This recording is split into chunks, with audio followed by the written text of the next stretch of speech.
Hello and welcome to Disco Elysium. This game is easy, even though in my previous video I threw up 3 times on an easy check of the body. I don't know why, I got my shit compacted and everything, but There okay. they both are. Two identical shoes, both copiously green and indiscriminately snakeskin, reunited on your feet, like two baby crocodiles. It's pretty clear a normal cop is not what you are. Good, they're balanced, comfy. Feels like the only good thing about you right now, truth be told.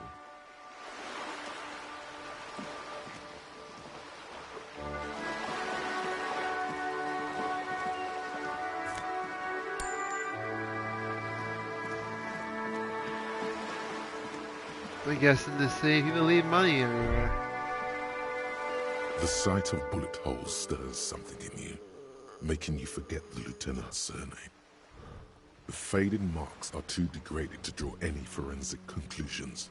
Just chips in the sandstone. They look pretty ancient. Where? There? Those are old. These bullets were fired during the revolution, over half a century ago. They do not warrant investigation. Not much.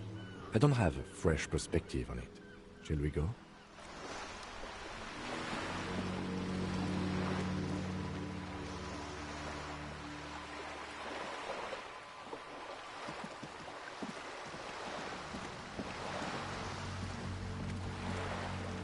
This coin-operated viewer is facing south. The instruction manual says to insert 25 centimes and pull the handle while looking inside. Then use the focus knob to zoom in if necessary. Why place a tourist attraction in the middle of such poverty?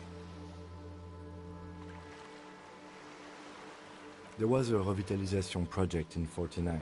A design studio tried restoring Martinez to its pre-war glory. It didn't stick. They got as far as the street lamps and the statue on that intersection. Then something went sour. I suspect that something was Everard Clare, the union leader. He muscled them out. It's how it usually goes around here. We should have done something about the union 10 years ago. That ship has sailed, officer. Your money disappears into the coin slot. A clunk, the ring of metal. The curtains on the display open. You lean in to catch the view. It's blurry, different blues and greens. In the middle of the shimmer stands a drab grey shape, like a ghost. The lenses shift. The ghost sharpens into an islet in the bay. In the ruins, a man-made structure is visible, a half-sunken sea fort. Its concrete almost reconquered by nature. It looks as if it was abandoned quite some time ago. Nothing but a rotten tooth remains of the anti-aircraft tower. A lonely birch tree grows out of it. Really? I don't have the eyesight to make it out.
A sturdy metal. This could be a way into the apartment building the smoking man vanished into.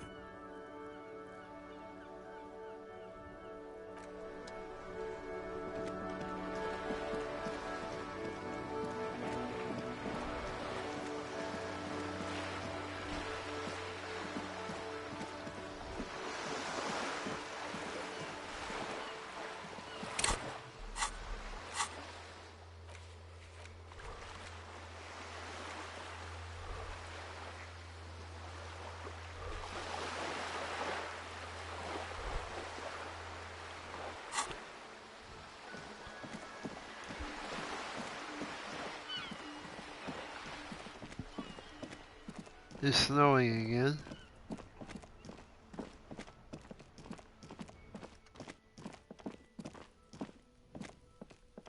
You see a set of tire tracks in the brown slush that covers the plaza mosaic. No, these tracks are not interesting at all. Let the street sweeper just sweep them away. Hard to say. Your vision is blurred and you're having difficulty concentrating thanks to your relentless hangover. Cop habit. You look at everything. This isn't case-related, you think.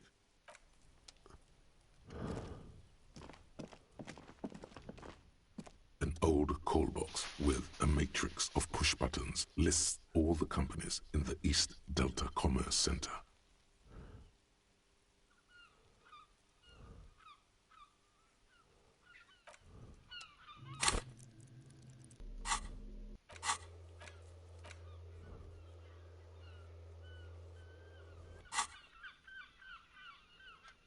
An old call box with an off-key melody starts playing after you ring the doorbell.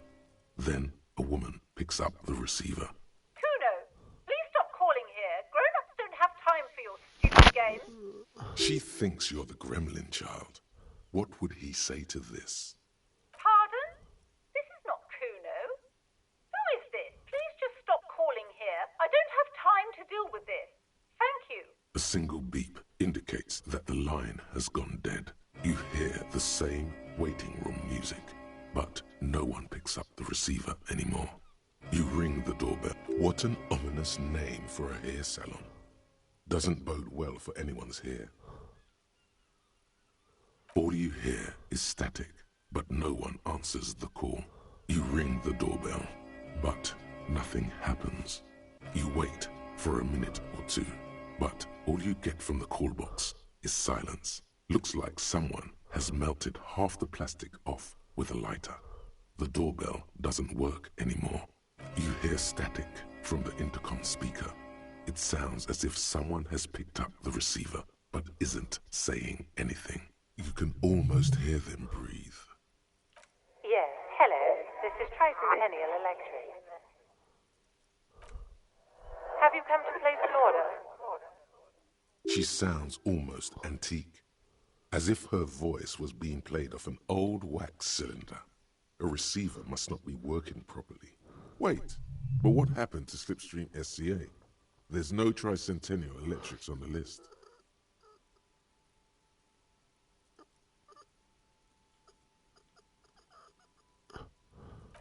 My God. The lieutenant exchanges a look with you. It's you. My God. I didn't think I would hear your voice. She must be mistaking you for someone else. Who cares that you don't remember her? Just go along with it.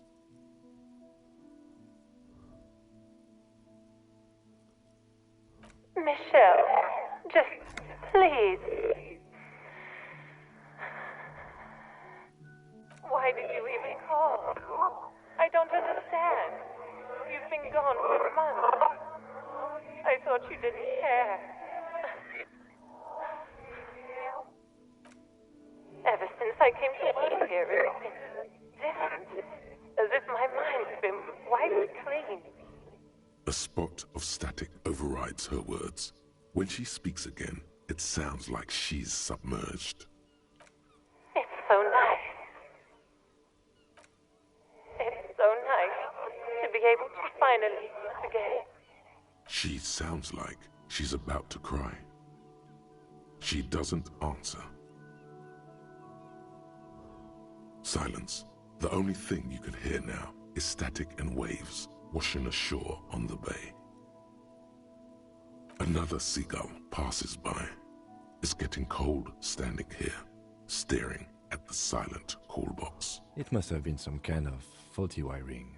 We should maybe stop playing with this doorbell. It looks ancient. You press the number sign on the keypad that terminates the call. 12 name cards on the call box read.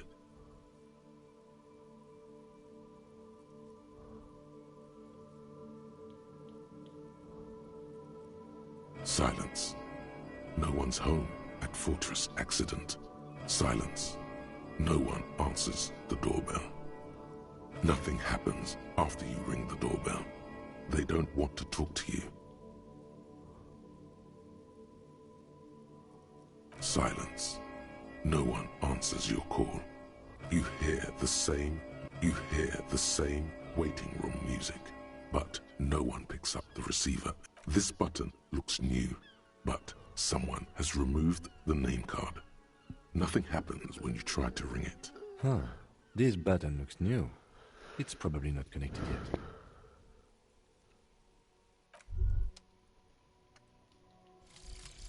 Indirect modes of taxation.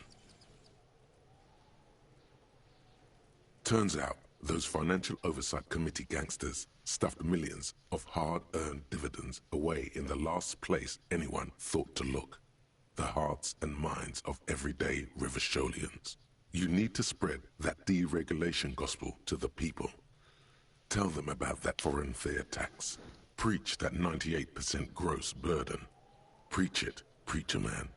Set the brothers free. Taxes are racist.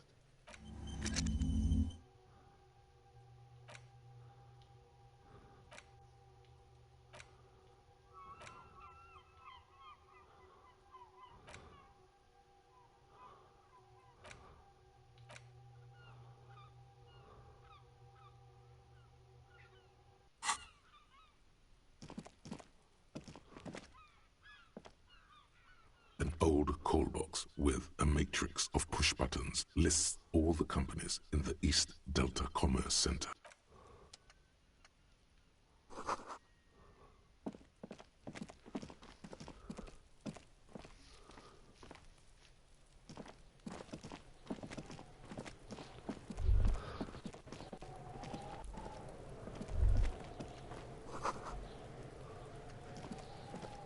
This trash container is locked.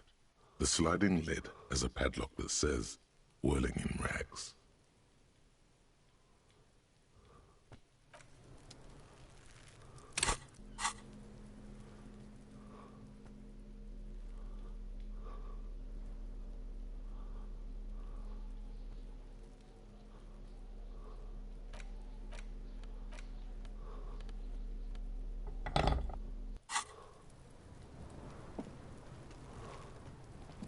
This trash container is locked. The sliding lid has a padlock that says, "Whirling in rags." Force time isn't happening. You've jammed the pry bar under the lid, but it just isn't bending. Let's ask the manager for the key. This is clearly not working.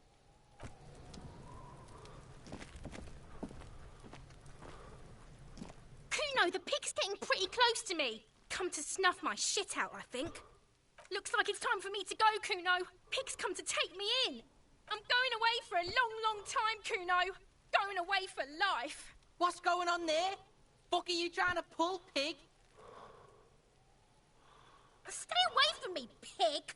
You don't want to see what happens when you corner me.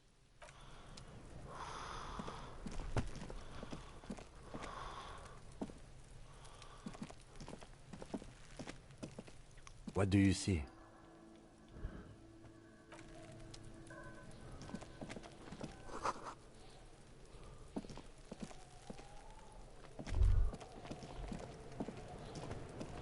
Fuck does Kuno care?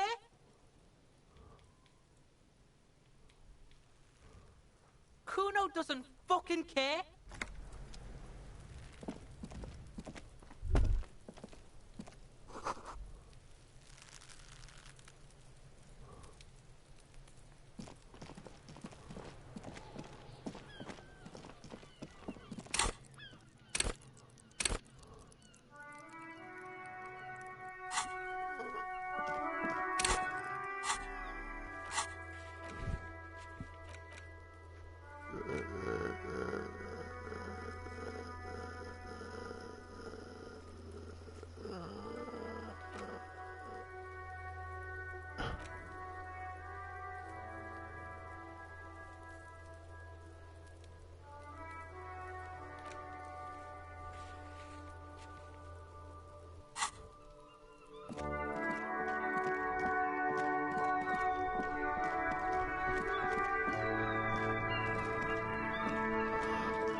You're hazy on the notion of a scab.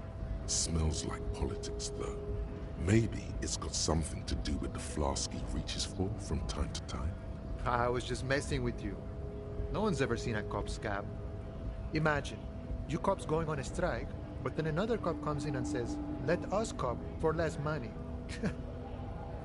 Psst, show him your stolen card. Now has arrived the perfect moment. Speaking of, what brings the RCM here? To the wild north? Come to see the strife? The man looks at the colorful piece of plastic, then at you, then back at the card, then at you again. But that's not you, officer. From back when you were not a cop, but a heavy-set, dark-skinned dock worker named Santiago John? Highly unlikely. I've known John for several years now. Also, you told me you're a cop, remember? How did you get his shift card? Now you're in a mess. Time hath not arrived. Sorry. Yes, the city has a way of pairing souls. John's been out drinking himself blind. He should be more careful than Johannes. Can I have the card? No, it will prove useful still. Believe your thieving fingers. Oh, is my friend in some sort of trouble? Who knew? Murder, huh? That sounds like a lot of hard work. You'd never see me investigating a murder. I don't believe you. Post L'Aventurier said the same thing. They tried to get me to be their postman. So fun, so easy, they said. It's just walking. It wasn't. I'm doing much better here at the harbor. Being an honest union man with a lot of free time on his hands.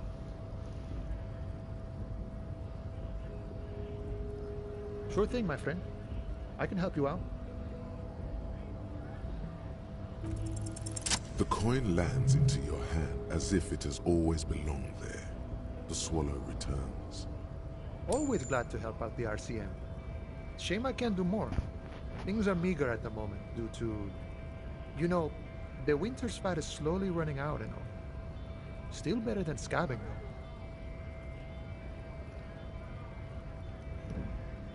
I'm always glad to help out when possible. Not like these slithering scabs. You know, serious business. I'm sure the big boss will be glad to tell you. You'll have to ask him first. He's a chatty guy. Wants to talk about the strike too. Just can't break the command structure and tell you now. My friend, I respect the right to roam. The open range awaits. I don't operate in that capacity. I'm not a granter of passage. The passage grants itself. If it's so simple, why did the scab leader warn you of the guards blocking the way? Aye. Walk right past Measurehead and go in. Yeah, the 2.5-meter tall Semini Supremus is there. Walk right past him, then press the button to unlock the door, then go past him again, and you enter the arbor through the office. Está. Don't worry, I'm sure it's not completely impossible.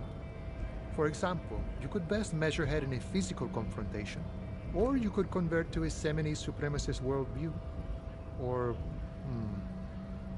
maybe it actually is completely impossible. Not yet, no. He's incredibly strong. Jean-Luc himself would say the philosophy has proven overly heroic for the scabs to convert to. Not enough intuition. Sure.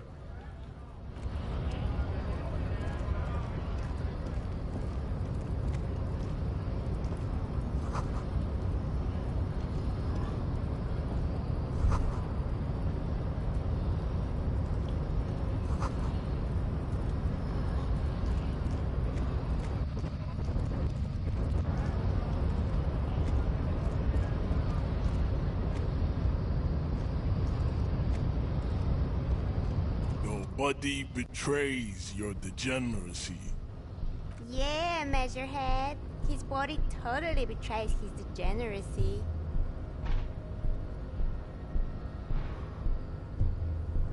That is precisely the negligence that has led you to succumb to Al Ghul. You reek of it. An invisible sword of Al Ghul emerges from your throat. You cannot see it, but others can. It is making the woman in my company sick. No, you don't. You need to get another drink.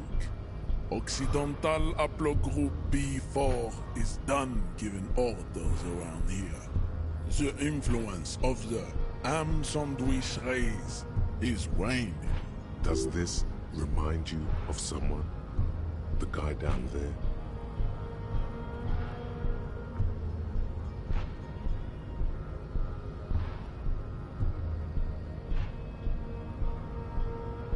Look at my craniology. I am the pinnacle of my haplogroup. The pink blob is a bad example, even of yours. It saddens me. You were once a noble and powerful race. You gave the world eugenics, electricity, and powerful weapons of war like missiles and aerostatic aircraft. You made great gains in metallurgy, race theory, and statecraft.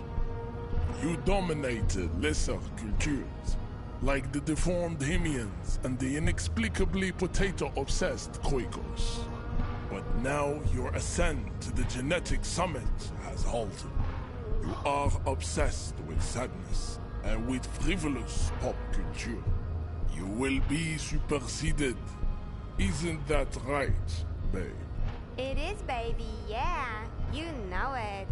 There is a button right behind him, just out of reach. It must be the one that opens the door to the harbor.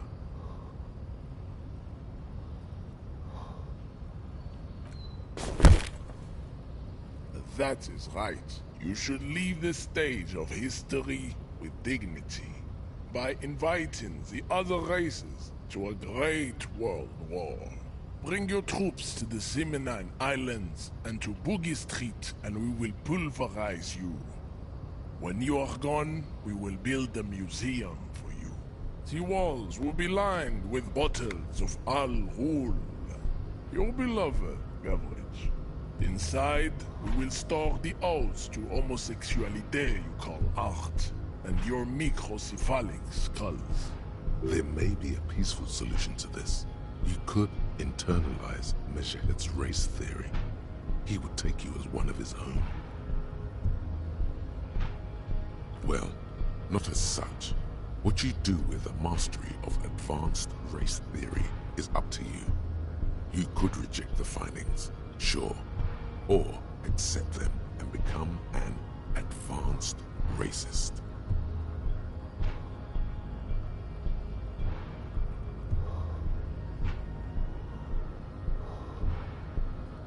The man looks at you, silent and unmoving. His eyes burrow into the remnants of your soul. You are not Santiago. Santiago is not you. Even the phrenically impaired can see this. Ask what kind of races there are first. Classification is core to this stuff. Do you?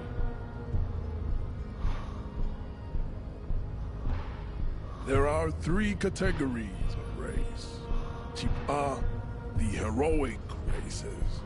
Type B, the servile races. And the vile CF race cauldron of pederasty. Which one do you need education on? I knew you would go straight for the vile cauldron. Everyone does. You need to first learn about Type A and B to appreciate the depravity of the chimeric races. Yeah, I mean, otherwise, it just won't make any sense. Yes, it would seem nonsensical. Those are the Simonese, the Areopagite, and the Occidentals, excluding the Maun, of course. The Maun are riddled with eczema to the point where they find it impossible to smile.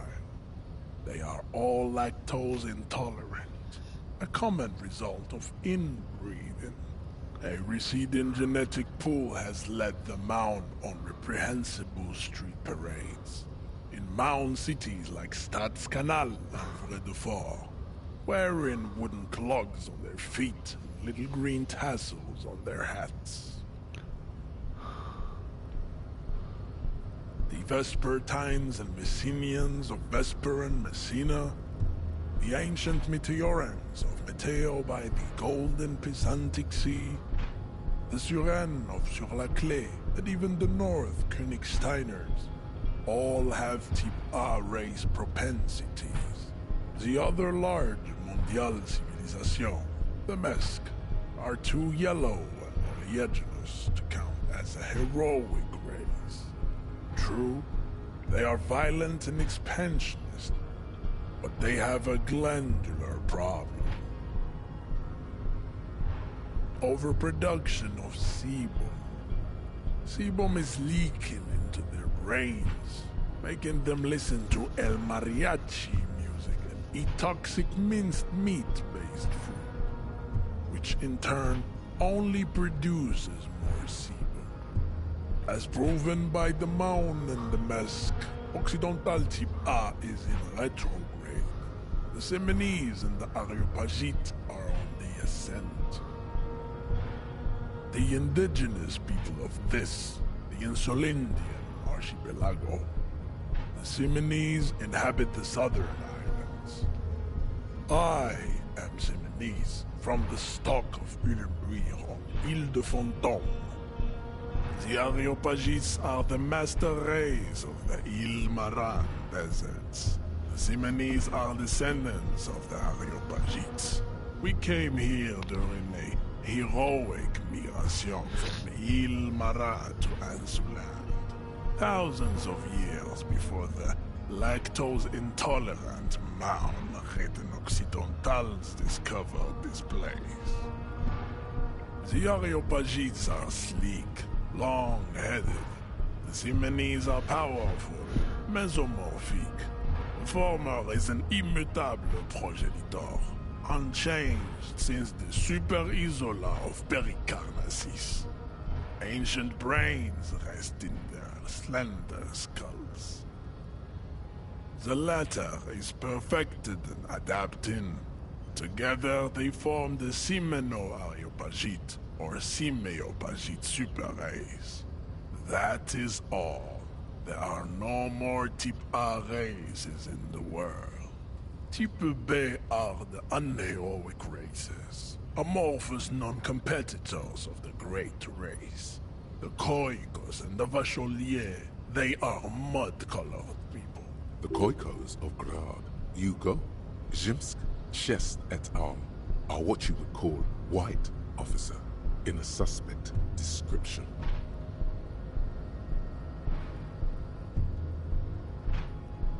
Yes. To an untrained eye, the Khoiko appear white and pinkish, like a hand sandwich. But look into their eyes and you will see. They are of an indistinct color, and so is their skin. Unhealthy, muddy, and ashen. Pinkness is a racial quality that has to be earned through centuries of advanced ballistic warfare and cultural domination that the Grad people have undergone for drinking Al Rul and smoking the degenerate tobacco herb. And for eating potato. The Khoiko, the countless micronationalities of Grad, are all inexplicably obsessed with potat. The only thing they like more is dividing into microscopic ethnostates, like political amoeba. Wouldn't he be one for ethnostates? They are microscopic. The Semeno-Areopagite superstate will cover the entire remaining planetary crust, uninterrupted. From Holy Semenine to the Boreal Plateau of Katla. Its leaders will be the genetic epitome of the Simonese and Areopagite stock, elected by nature, not the base inner spoilage called demos. Revacholians, halfway between Type A and the racial called Ron. Two makes to know right from wrong. You tried your degenerate little revolution, which was the single greatest failure committed by humans in our 82,000-year history on this planet. Is it 82,000 years that we've been recording history? You have very little idea of what is happening, but that seems a little off.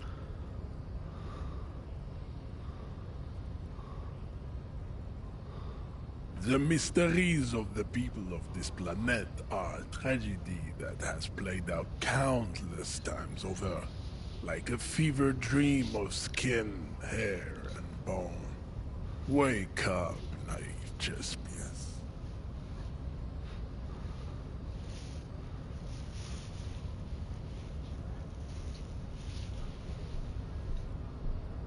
The revolution came to Ravachol from Grad, in Zaraz-ridden potato carts. It is literally an illness, a prion disease that leaves the parietal and frontal lobe ridden with holes. A soft, sponge-like mass of dementia, hallucination, and paranoia. The revolution is fatal familial insomnia.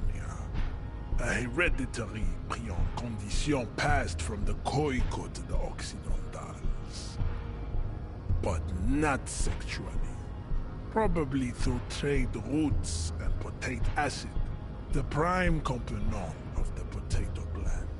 Enough of type mediocrity. Tips CF are a museum of failed chimeric experiments and tragic maladaptations. They are tortured creatures waiting to be put to sleep. Your morbid interest in them worries me. Lesser races like the mosquito, a grotesque mixture of a masked woman and a Semenese man. Only possible if the mother is masked and the father Semenese. The other way around, they fail to produce offspring. Oh. The mosquito is born sterile, like a donkey. All they have left is to ride customized motor carriages with hydraulic suspension, listening to aggressive El Mariachi music to vent their impotent despair. It seems unlikely that two human beings produce genetically sterile offspring.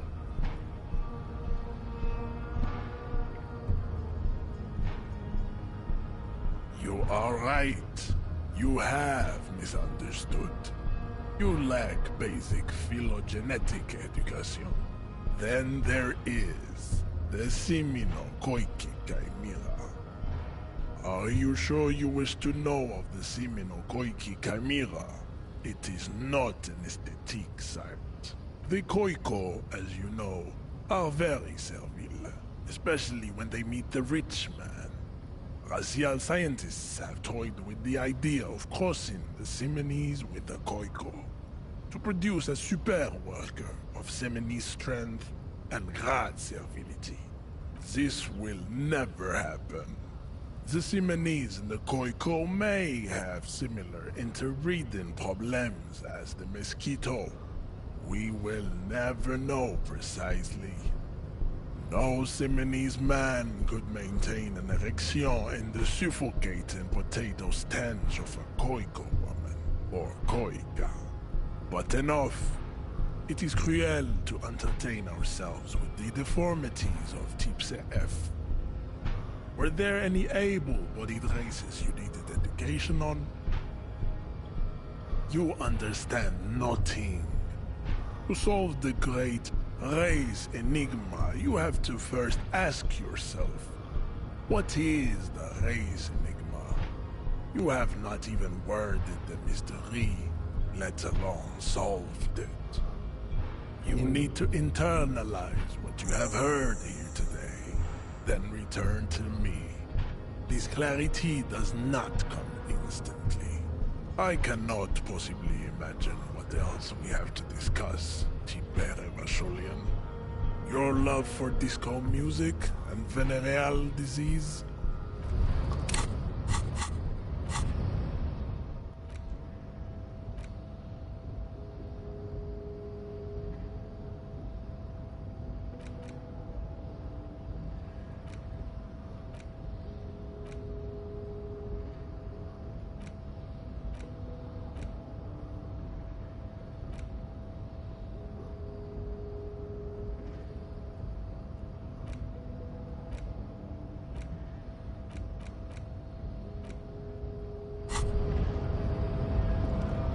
Hey. Psst. Psst. Yes, you. Word on the street is you're ready to start building communism again. You keep saying things like, down with the bourgeoisie, eat the rich, sodomize the landowners, impel all people who have more than 25 real in their pockets, literally murder all human beings regardless of their political beliefs. That kind of stuff. Funky style. Very funky. So tell me, do you have any questions before we fire up the big communism builder? Or do we get right down to it? Oh yeah, get the firing squads and the animal wagons ready. Too late to back out now. You can't make an omelette without breaking a few million eggs.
Welcome to Frit. Feel free to look around. What's that magazine she's reading?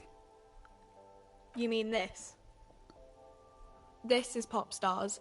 It's got It also has something called Police de la Mode, featured on page 34.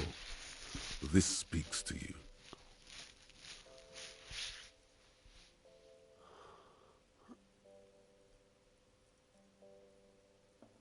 She pops her raspberry-flavored bubblegum and nods, her shoulders tense. She shuffles back only slightly.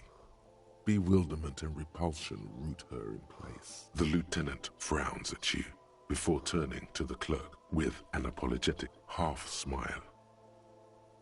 I don't know. Frit?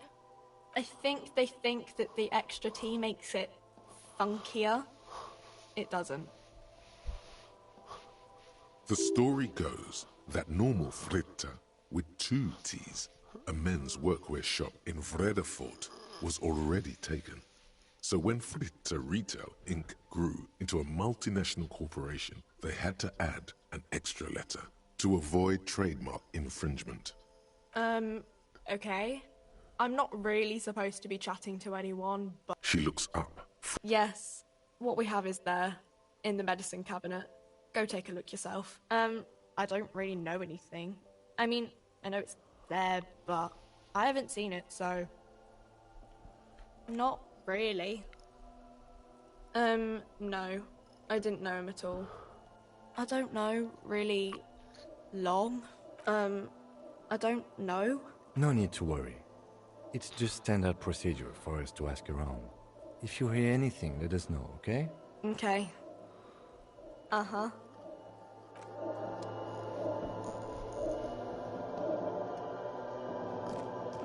You see several packaged raincoats fill a low shelf beneath a display of croissants and juice bottles. The raincoats are transparent, except for the big Fritta slogan on the back. Here you go.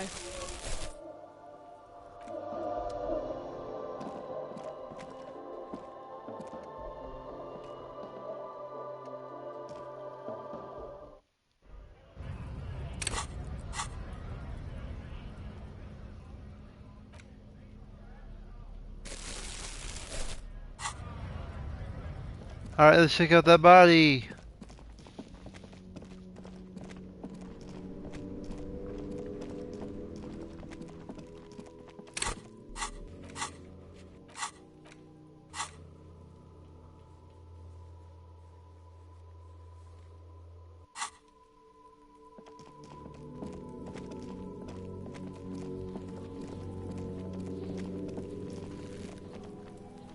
There he still is, looking right through you with his white eyes. The body below is entirely dedicated to that corpse smell.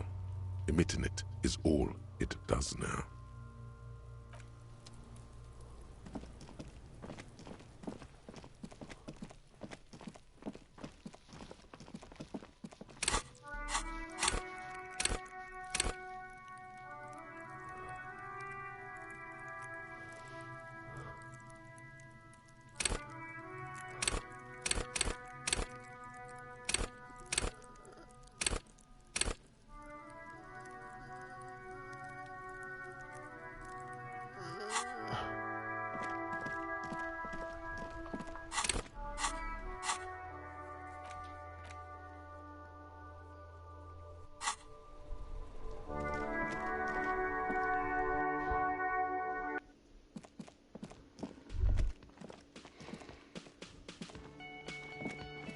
That sugary black rum stain on the counter makes you teary-eyed with joy.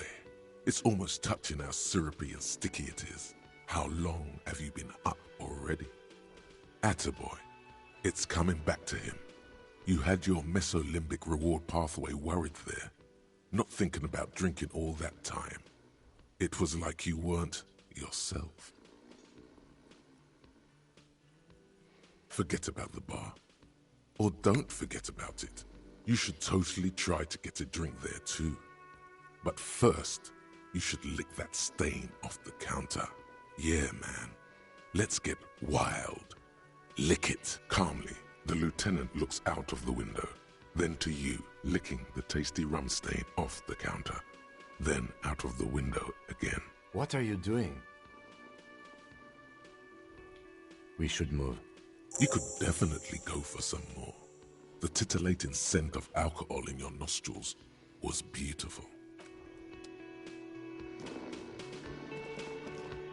The worker is in a deep slumber.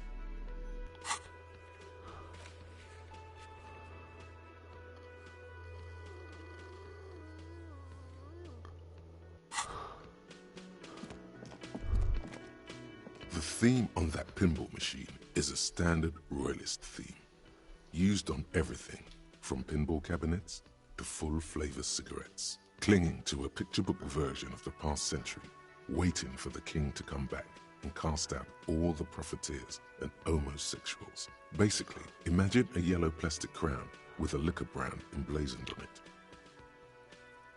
It comes free with a six-pack of Vermilion Roy d'Or. The words Roy d'Or are stamped into the crown's plastic. The sentiment is called anti-centennial nostalgia, pining for a time before the turn of the century. It's common even now, after 50 years. It's clear you like the hard stuff, Brota. Evening falls. The time has come to take the vow. The vows are blood and flesh. Lower intestine, the term is metabolic and circulatory system. Fascism, Brota. Many things, but it's mostly about trusting your gut.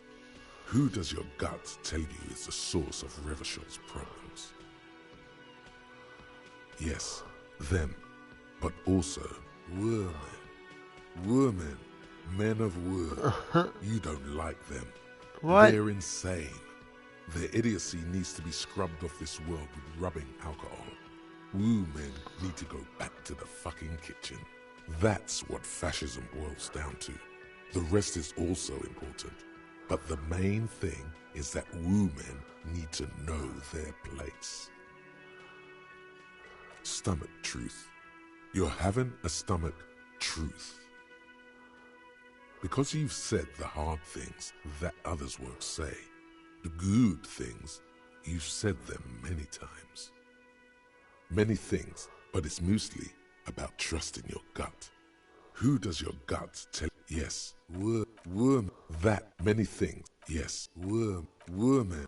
That's what fascism boils down. You're going to keep your views, right? Keep your views, Brota.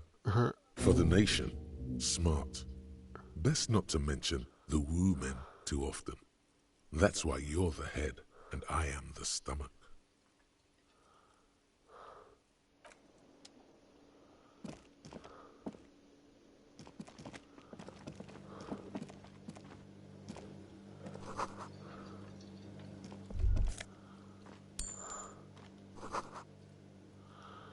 Yeah, immediately A go to thin the man kitchen. is smoking below an exhaust hood, occasionally sipping from his mug.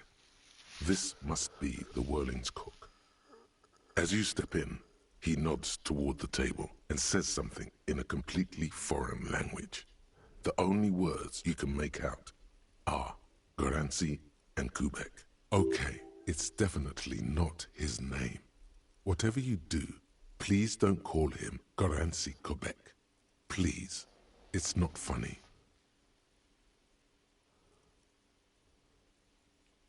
The man puts his cup down and replies something, his left hand drawing arcs in the air.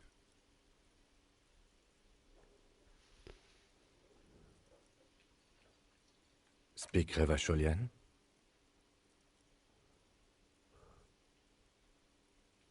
We speak Suren. There is no such thing as the Revacholian language. But don't worry, your message remains clear. The cook is still smoking, ash falling from between his fingers. His hands are large and clean. Good thing he didn't understand a word of your stupidity. He smiles and bangs his ladle against each of his pots in turn. It's almost like music, especially with the sounds of assorted dishes boiling and simmering on the stove. You see a heavy steel door with a prominent dimple lock. It's painted blue. You do? It's a door in the back of the kitchen. Why do you care where it leads? Eccentric. But okay, I suppose we could look into it. As a side investigation. It's hardly a side investigation. You already have a name for it. It's hardly worth a title. Anyway, Gart is the person to ask about this. The cafeteria manager. The door does not budge.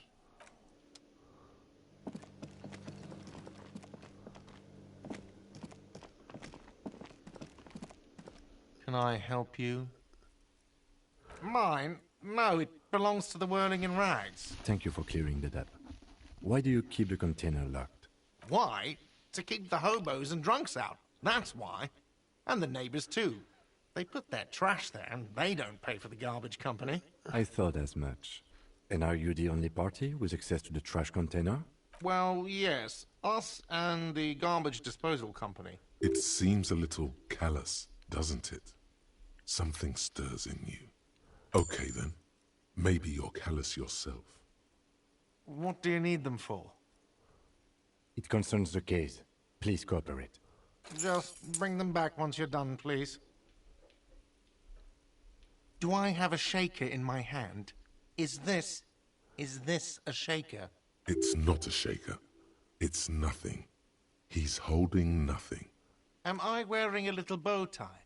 Am I wearing a bow tie and doing this? Am I smiling?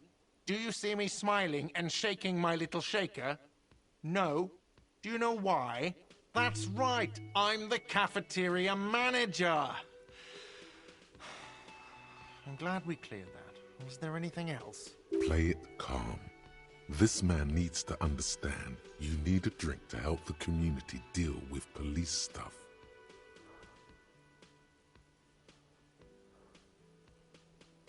Oh, well, in that case, let me pour you a nice, big, refreshing marinella. Do you want that out of a glass or a pineapple? Don't be an imbecile. I'm not going to serve you a marinella. I have work to do and broken things to fix. If that was all, I'd like to return to it. Absolutely out of the question. Absolutely in the question. First we find a sad banger. Then we sing this place to shit. Your body is ready, sire. What thing?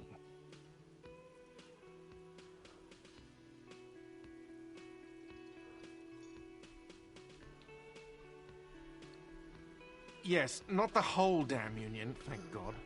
Just the nastiest and loudest faction.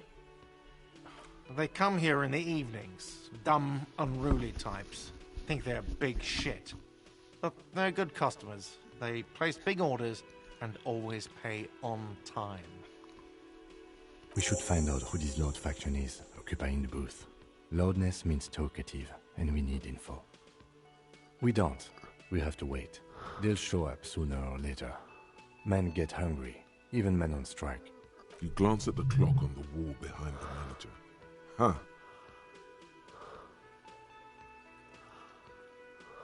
Good question. They're probably getting drunk or protesting something somewhere. Or laying low after the, lynching. They probably fucking killed that guy or something, and that's why.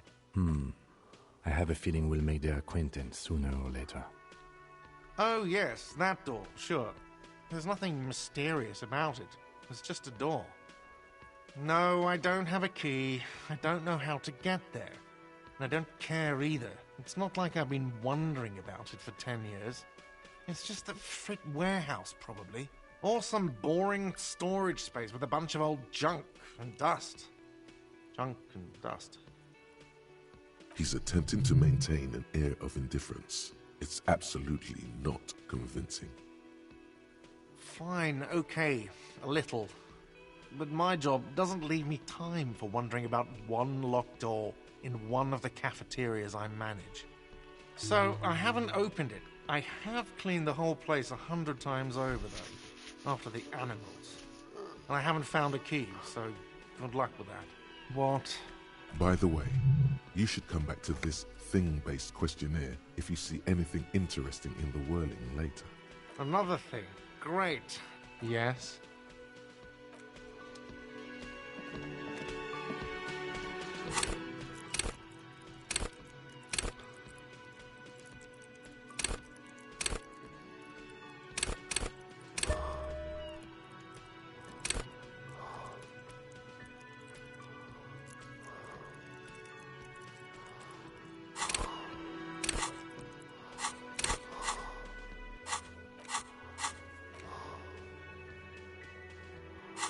Alright, we can check out the Hanged Man though.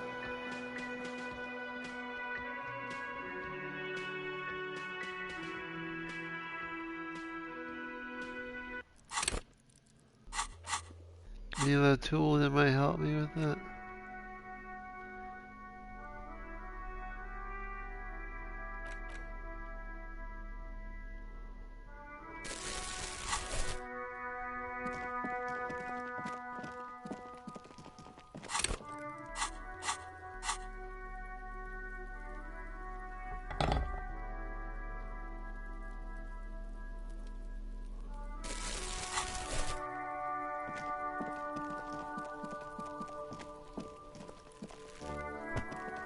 There he still is, looking right through you with his white eyes. The body below, as you breathe in, the odor comes over you.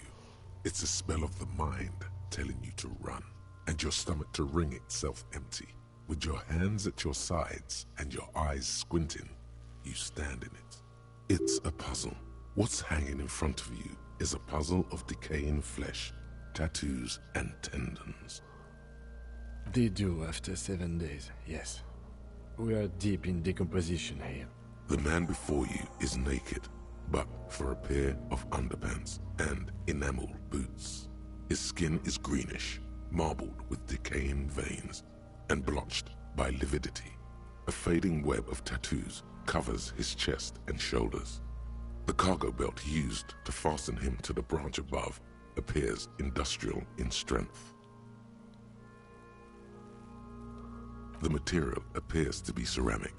Its clean white stands in stark contrast to the decaying flesh above the knee. The man wore thick polymer socks, probably for padding. A fine array of interlocking plates covers them. Delicate and fragile, they feel alien to the world around you, out of place somehow. These are clearly not boots. They're armor, possibly part of a larger set. Indeed. Technically speaking, these are sabatons, not boots. Oh, the lieutenant uses a memo technique A6. That's not just any notebook. It's a classic. It's all you, baby. Ceramic plate. Zirconium dioxide, most likely. This is where the make would be. Under the heel. Fair weather. Fair weather model T500 VE. I'm guessing that's vitreous enamel. This is advanced stuff. The locals probably scavenged it. It would be odd if he had more on after 7 days. We should keep a lookout for these pieces. The armor could yield information. Maybe he'll know something.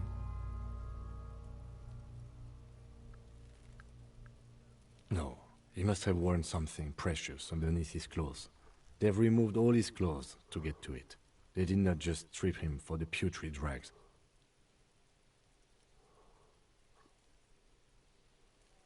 They usually hang them completely naked for that. La puta madre, the Mazda, the Besmerties and the like. This one still has his underpants. Fucking talking about underpants.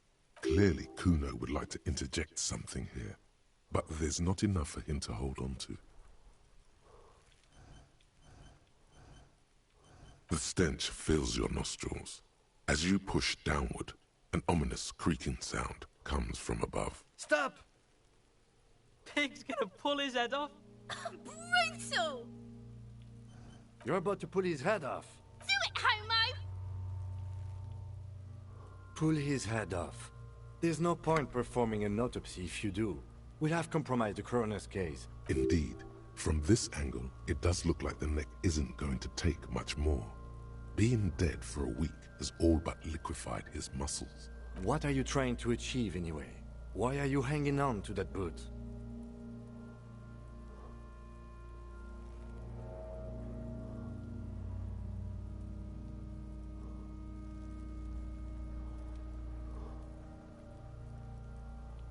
Maybe we should concentrate on what's outside the boot and leave what's inside to the boys at processing? Just this once. Besides, there's no way you're getting them off. All the organic matter in his body has been flowing down into the boots. They are fused to his feet now. Why do you think the locals haven't scavenged them yet? You're sure there's a way to peel them off, but first the body needs to be down. And second, it would probably be better if the lieutenant wasn't around.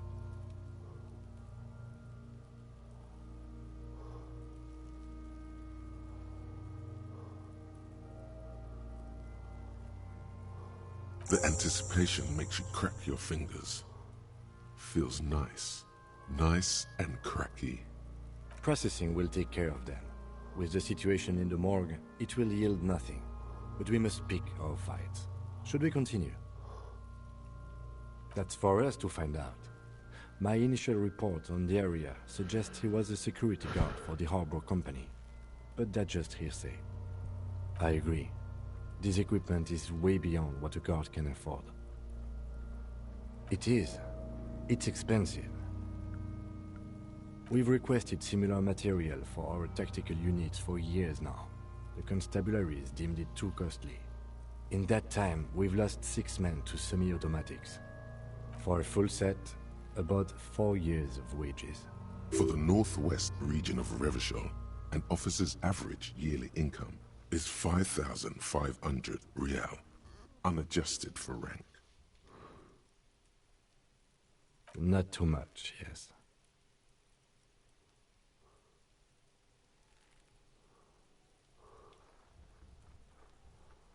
The lieutenant nods, wiping his finger on his sleeve. A small bell-like sound fills the air, like tapping on the side of a porcelain cup. It's anything but. This material is a kinetic redistributor. It spreads kinetic energy horizontally, from plate to plate, dissipating it entirely. See? Faint, organic lines cover the plates, where they separate into smaller ones. These plates then divide into smaller plates, until there are hundreds of them altogether, like whirls of floorboards. The design looks organic, influenced by highly resistant wood materials, like lignum vitae and ebony perhaps. If trees were made of porcelain, this is what their cross-sections would look like. The smooth, glossy surface fractures into ever more intricate interconnections, peaking on the right sabaton, where you notice the whirls are in the shape of a letter and number combination, E50, 100, 1000. Good. Can you read it to me? X5415 6745 678222. Let's lie. We have a make and a number. That's something. We can use the radio in my kinema when we're done. Either station can chase it for us. The cadaver slowly twists on the cargo belt, his torso covered in tattoos, and extremities blotched pink and blue. The hangman's knot is pulled tight by the weight of the corpse below. Yellow, hard-edged polyester cuts into his neck. Above, a sliding buckle ties the belt to the branch. This is a steel-reinforced cargo lashing belt, big brother of the regular cargo belt. It's used for tying cargo under 6-rotor airships. Airlifting. I thought it was used on lorries for strapping cargo to them.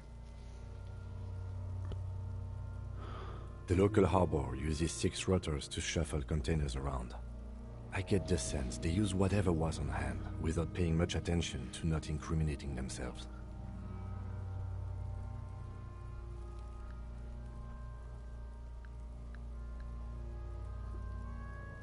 The brief suggested as much, politically motivated by the ongoing strike. Did you not get a briefing? Okay, you should ask me for one the first moment we get. I was afraid it would be. Thin steel wiring, parallel strands. This makes getting him down more problematic than I had assumed. A noose is one of those things that's easier to use one way around. That ladder can't carry a grown man. I didn't see any splintering either, did you? I think they lassoed the branch, then pulled on the belt to close the buckle. Could be. The shape of the branch supports the theory. The cadaver hangs from the cargo belt, limbs limp and torso covered in tattoos. An intricate web of blue lines stretches across the torso, from the right shoulder to the solar plexus. Each time they intersect, a small white star is formed in their crossing. Hundreds of fading asterisks riddle his skin. Their concentration is highest around his heart. A map of the stars. I do see some similarity to astronomical charts. Great century Messinian, maybe. But this seems more particular. Customized somehow. As if someone left out most of the night sky, filtering it through personal choice. The principle of this filter remains unknown to you. The thought dissipates, and you feel as though you were only half right. So am I. He wears a wide leather belt around his waist and a gun holster under his arm. He takes a thin piece of milled aluminium from his coat pocket and pulls it open. Sounds like a sword being unsheathed. A small lens appears. Some sort of camera. Shit, Kuno! What the fuck is that? An instant color camera. I have only 2 ampoules, so nobody move. I don't want to waste one. A sound, a shrill flash, followed by the breaking of a small ampoule of glass. You see streams of color pour onto the thick, glossy piece of paper, rolling out. In case we need it. It contains insight to the victim's person. By his build, I'd say this was a man of physical violence. The story he wanted his body to tell was important to him. It is his letter, to us. Someone should decipher it. We'll need to show it around. Sure, just don't lose it. The glassy-eyed corpse looks by, his mouth mute and his skin as colorful as the chemical rainbow on the photo paper, teeming with opportunistic organisms. You've acquired an interactable item. Investigate this item further by going to the Interact tab in your inventory.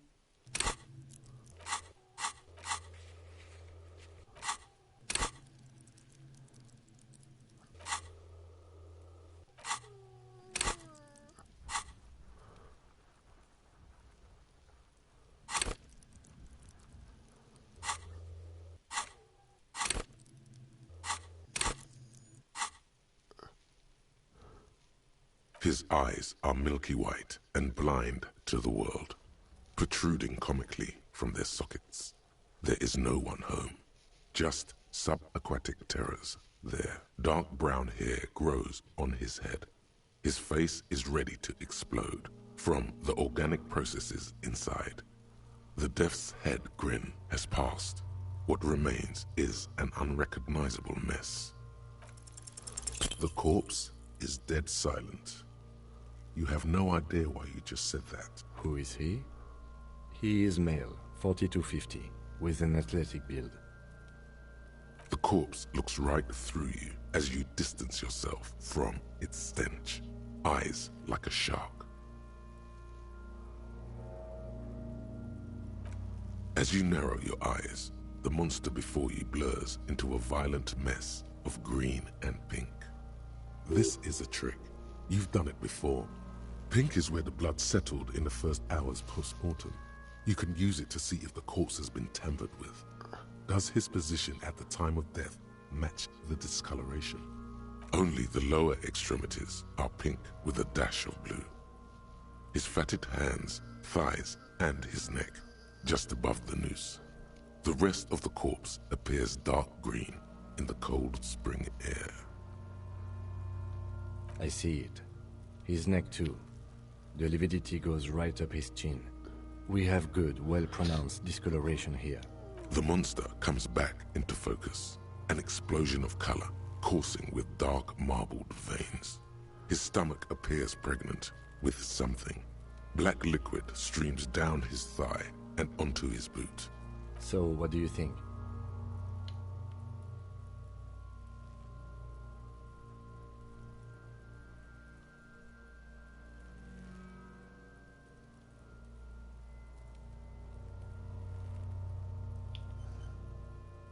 A pool of blood and feces has eaten into the frozen mud below the man's feet.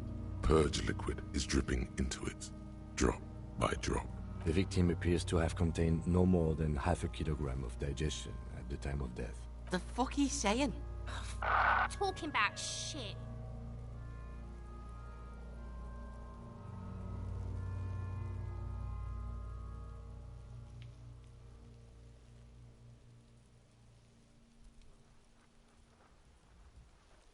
Did we? I don't feel lucky.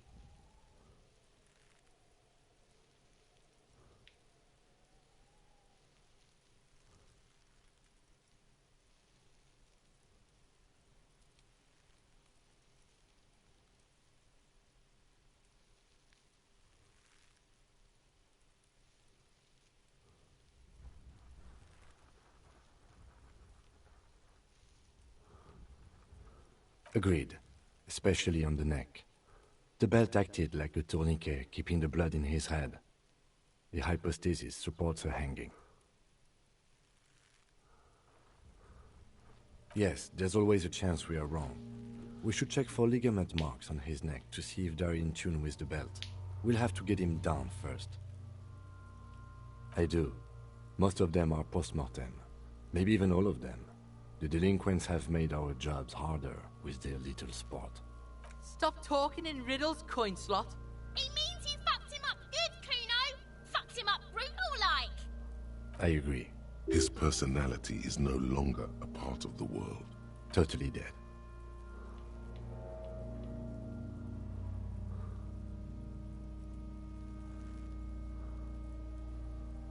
That sounds about right, yes.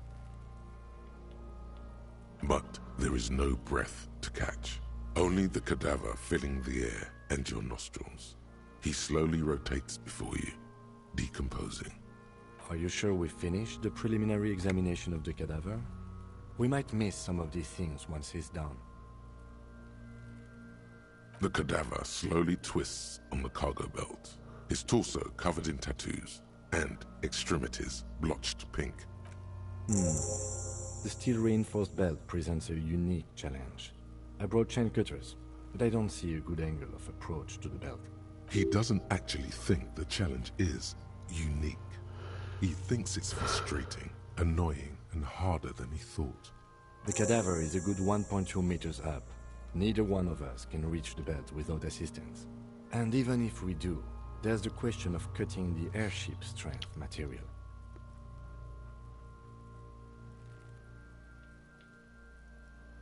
Climb up there and saw the branch? There has to be a less risky way, with less falling down of trees. Yeah! Bang bang time, pig! Shoot his head off! How? Where the buckle ties the rope to the branch, that's a good spot to aim.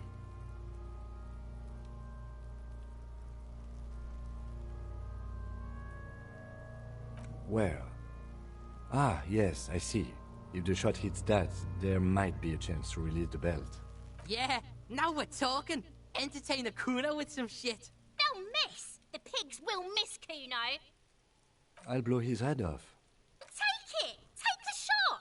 Yeah, take the shot. Kuno wants some of that shit. Silence. With his elbow sharp, the lieutenant unzips his jacket and produces a lightweight firearm. He drops a paper cartridge in the barrel, separates the scouring stick, and gives the cartridge 5 tucks, securing it in place. That's a Kiel A9090 Armistice, mass-produced muzzle-loader, ascetic, frugal, one of the most common firearms in the world. He then steps back and assumes the fellow's desk position, taking aim. The corner of his eye twitches. His finger is on the trigger. He's gonna fucking miss! The kid's voice is drowned in a shrill blast that echoes off the walls of the surrounding tenements. A cloud of smoke slowly parts in the air as the lieutenant steps back and says to himself, God damn it. a lot of things were wrong with that shot. The Phalostes was the wrong choice. His shoulders were raised, but above all, he cannot trust his eyesight. Fucking idiot! Mookabat asshole! Kuno could have hit it easy, but then Kuno's not fucking handicapped, is he? Kuno's sorry too. Kuno feels sorry for the Pinoclad. The lieutenant doesn't say a word, just looks at the gun in his hand. No, we are lucky as it is. We didn't break anything, and the victim remains uncompromised. Any more mistakes could put us in an unfortunate position with the locals. We have eyes on us. I didn't do us any favors with that. I have to say, it's beginning to look unlikely we can get him down without assistance. You know, you don't feel like too bad of a shot yourself. I was really hoping we wouldn't. The Union appeared to be suspect in this case. It seems like a dangerous route to go down. I would really prefer if there was another way. These people might have an agenda. But what other options? The corpse twists on the belt, like chicken on a skewer. Someone else? You mean like the police? What was that about processing, then? Weren't they supposed to take care of the boots? Why don't they help? No. Think of the boys from processing as murderers. Only instead of people, they murder crime scenes. Processing is a wrecking crew. They know how to commission off items and how to work the incinerator in the morgue. I know it's hard, but I assure you, the others won't come to help us. And we have a growing sanitary concern here. We need to get him down, fast. It's bad as it is, us shooting firearms like punks. Go ahead, I'm not stopping you. Just don't lose it. They only have one gun! This is the sorriest pair of pigs Kuno's ever seen. Yeah, take it, you fucking banana poika! Take it and shoot yourself in the mouth! The cold piece of bakelite and gunmetal is surprisingly light. Your fingers fit right through the guard, instinctively resting on the trigger. The fuck are you waiting for, Kuno? Tell him to shoot himself in the mouth! The buckle comes into focus in your sights. You stand with your feet planted firmly in the ground and your left hand supporting your gun arm.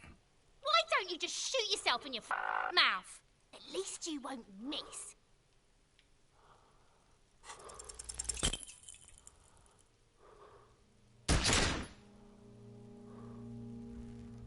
A plume of smoke erupts from the barrel.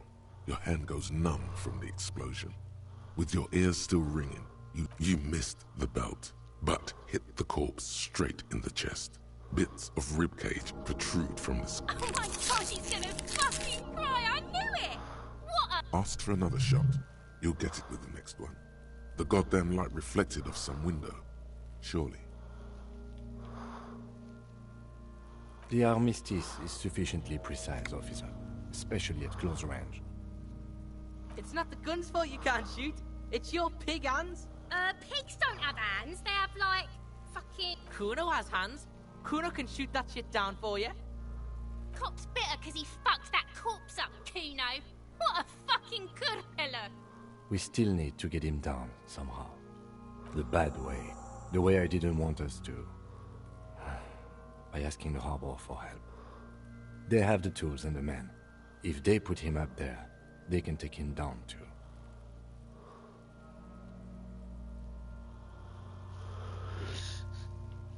From the gates, by negotiating or fighting. I'm unenthusiastic about fighting. Or we can try to find some secret third path. It's unlikely though. To the gates. Let's negotiate. To ask the suspect for help with the victim's body? To be indebted to Evrard Clare?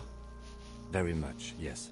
Which is why I would have preferred us to handle this ourselves. Clearly we can't. Suck my dick, bitches.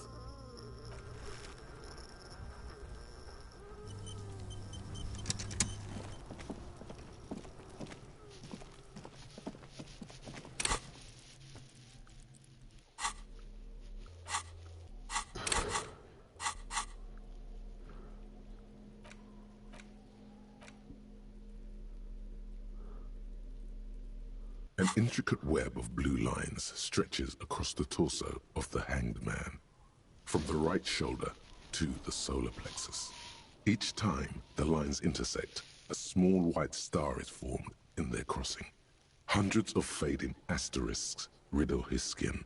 Their concentration is highest around his heart. It still kind of looks like a map of the stars in the night sky, but something's not right. Gone. For you to discover. You've gotten as far as you will without assistance. Someone who knows about history could tell you.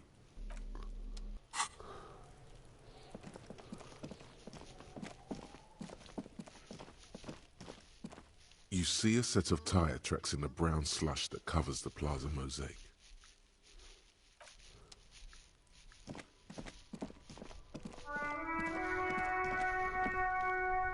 The dented yellow mailbox greets you with its graffito, bullet holes, and an RCM sticker.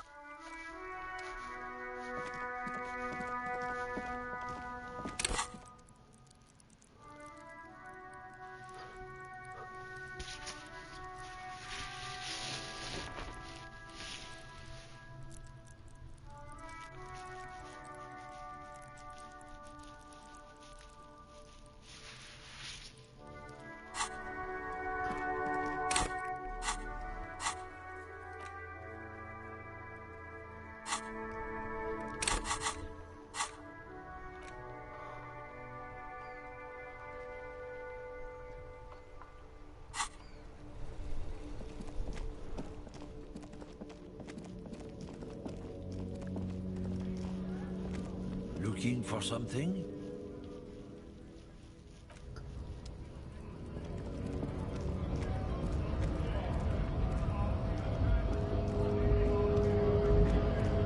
Right to work!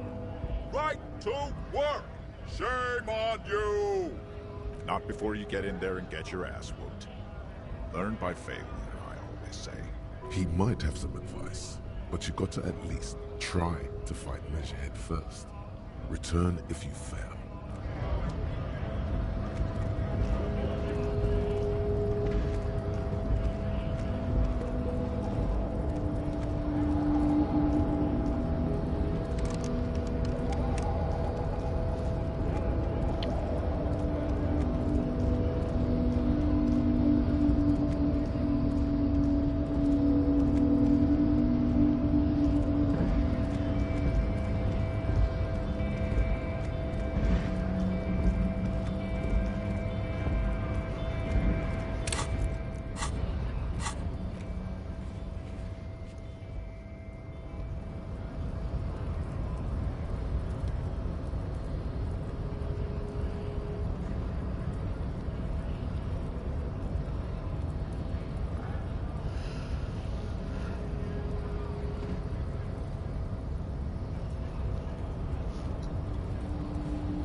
Hola, Wandering Man.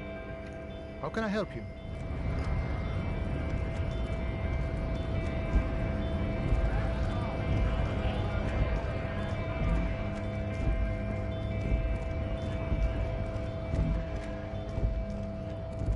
A lorry stuck in the traffic jam. This big, heavy Grad-made machine is well kept for such an old machine. The windows are clear. They've been recently washed. You can see a lorryman's cabin with personal belongings, stickers, insignia. The driver has adorned his space with a substantial collection of peculiar paraphernalia. Proclamations about honor, strength, and purity are glued to various panels. A large metal pendant hangs from the rear view mirror. The pendant features a sun crown with wavy rays. It is the seal of Royalist-era Revachol. The back end of the cabin is a small perch to sleep, large ashtrays. There are several suns and wheels sewn into the curtains. A book with ragged edges catches your notice. The front cover features a large, muscular man. The title reads, Man from Eamdal in the Lost City of the Pygmies. Racist nationalist paraphernalia. Not unusual in this part of town. This is our guy. Likely, yes. This guy's proud of who he is. Drapes it all over his machine. There he is, in front of Rita, smoking nervously, hoping it's over.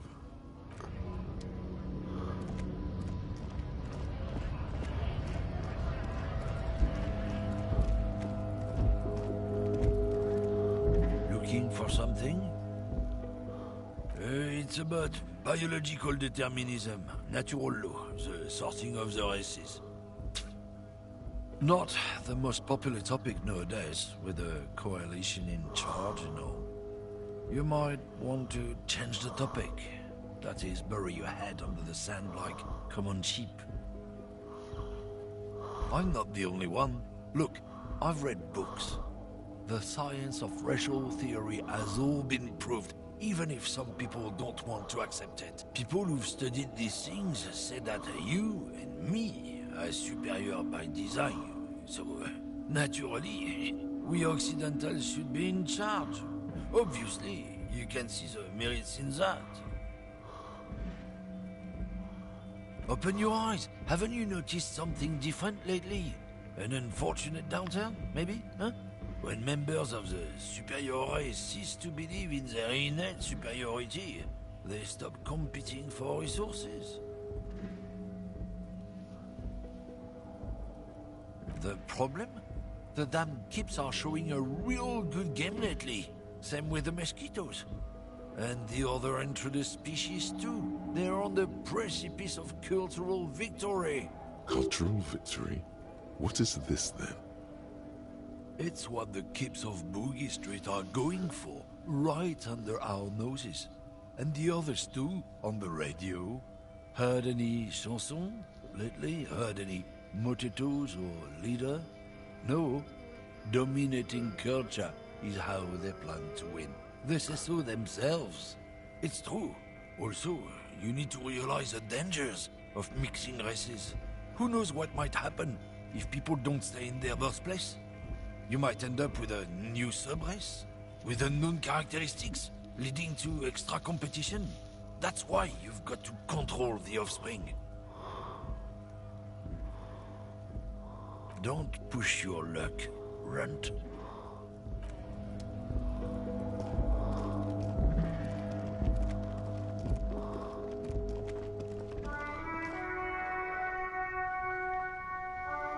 Hello again, officer.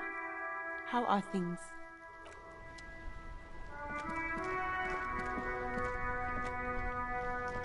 Inside, you see a set of steering levers. This is Precinct 57. How may I assist you? Sure, officer. What's the number? And the make of the armor, if you know it. Got it. I'll contact the ICP database immediately. Call back tomorrow. Hopefully they'll have dug up something useful by then. The International Collaboration Police, ICP, is an inter-Isolari law enforcement service, the crown jewel in the moral intern diadem, alongside EPIS and the coalition government. 57th, over and out. In the cabin, you see a set of steering levers, a radio on a hook, a pull-out toolbox, and the soft glow of the fuel preheater gauge.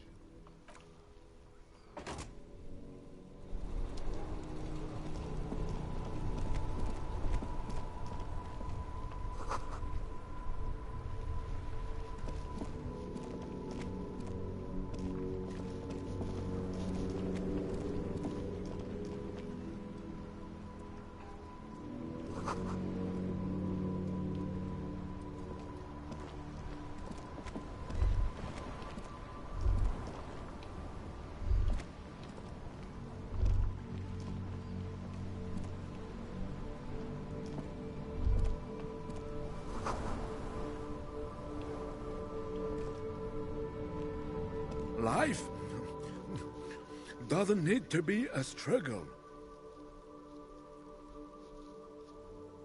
I'll be with you in a moment, officer. Let me just finish my sandwich. Talk to Angry Hard René first. Yes? What do you want to know? No, it's not a particularly mysterious case. The deceased is a security guard for a corporation involved in a labor dispute. It doesn't take a DeLorean polymath to put the pieces together. I just don't see the case getting more mysterious than that.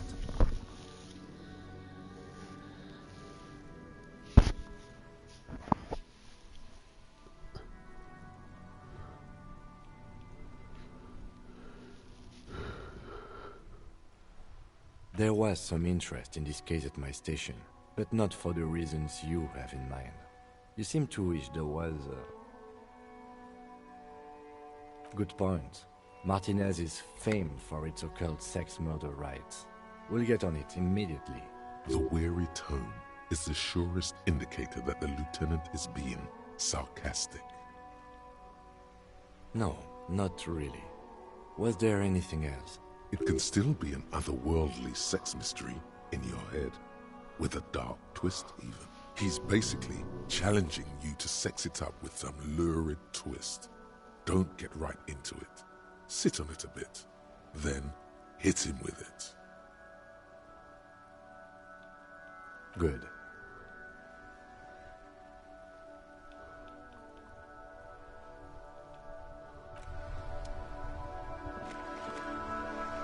Have you no shame? Whining about your back every time you bring out the measuring tape. René, you're a man with a fork in a world of soup. Please, let's just try to enjoy the game, all right? I'm trying to, but you keep breaking my concentration. You're old. I can see that. We're both old. Now stop grabbing your ass like it's a girl. These manly men are playing balls. This is a ball game. Grab a ball and play it. Don't ask questions. Shoot first. Ask questions never.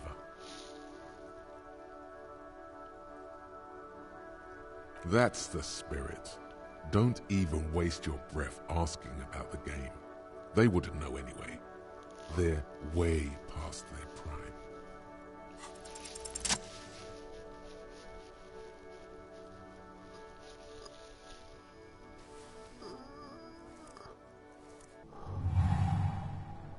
You are immediately surprised by the ball's lack of weight.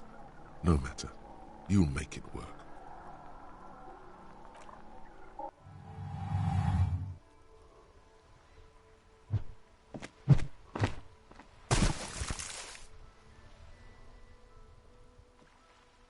Merde!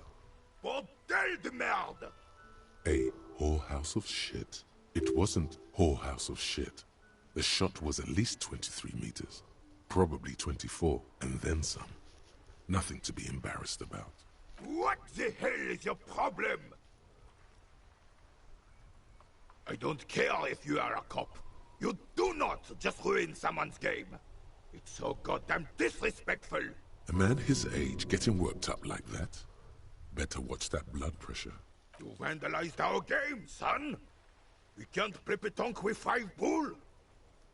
Yes, pétanque. You ruined our pétanque game. We want our bull back. Take it easy, René.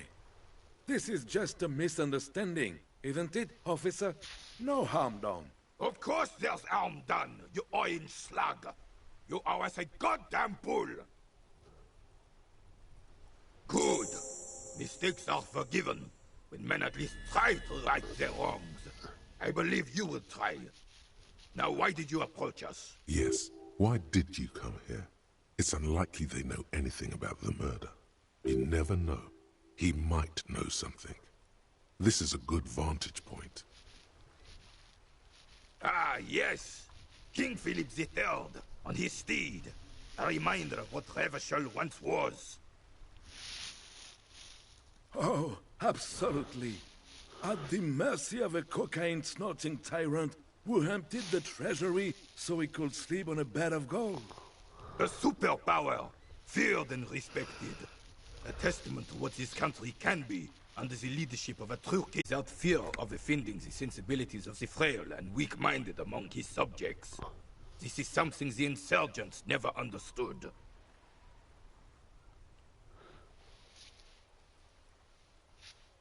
Revachol would be a different place if more people realized that.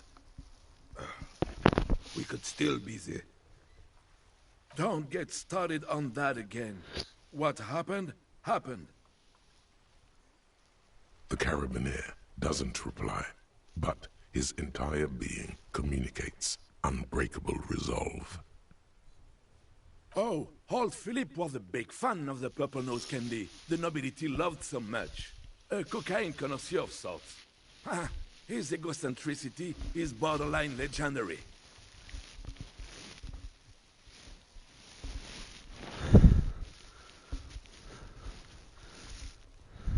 You can't even take the responsibility for yourself. How could you fathom the responsibility weighing on the shoulders of a ruler? That's why the Philippian kings use cocaine, for clarity of vision, to aid in their work. Regnum cocainum, Revachol's finest years. Of course, clarity of vision, awareness. Philippe III was even brought into this world with the help of cocaine. The court medic administered a dose to his mother when she was in labor, and it is well known that with the help of cocaine, only the purest, of course, he was able to connect with higher realms. He's just making excuses for the king's habits, isn't he? From what I've seen of the officers of the Elysium... But I don't want to get into a debate about drug policies. Right.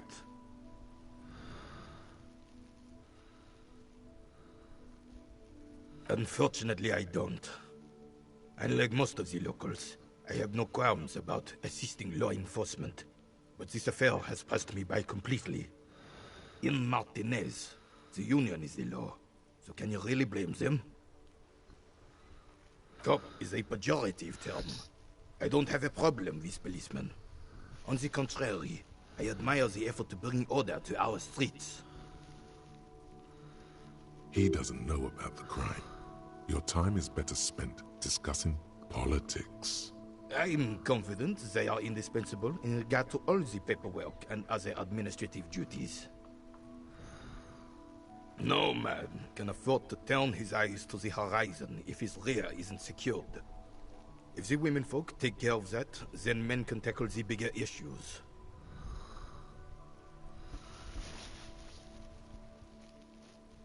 The RCM doesn't discriminate.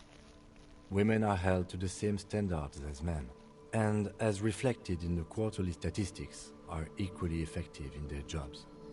Unlike men, they also have to deal with the very same mentality you two are displaying right now. If it weren't for this, they would outperform us. I'm glad at least some people keep a level head in these turbulent times.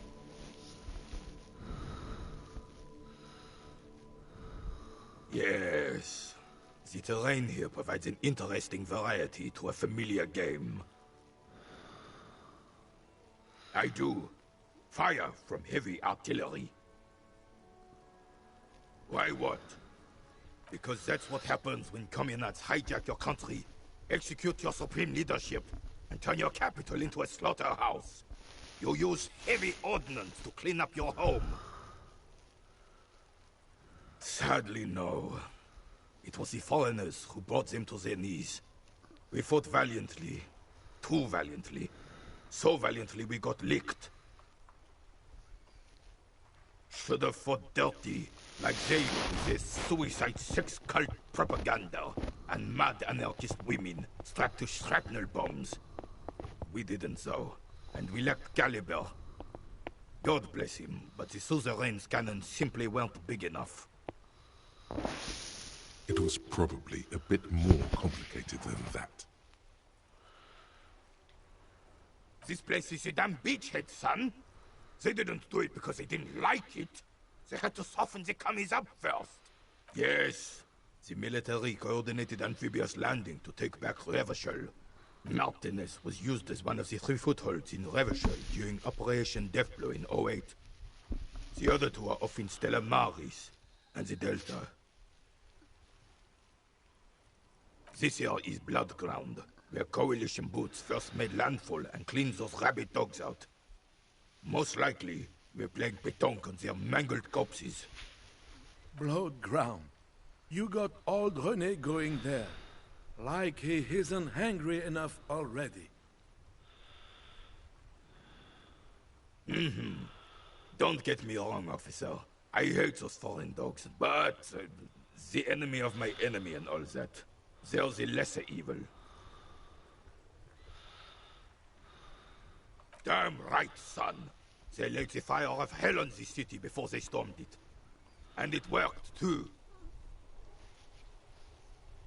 The rest of the city got cleaned up, but Martinez they keep as a monument. And now the Union Socialists are practically running the place. Well, it's your own damn fault. You, we, the Coalition, Revachol, whoever you want to blame, never finished the job. Officially, the party never surrendered. Of course they still hold influence. You don't even begin to truly understand the players of the table, let alone the specific circumstances surrounding the... What do you think? Thinking men have opinions on these things. Present one. I'm sorry it had to be them.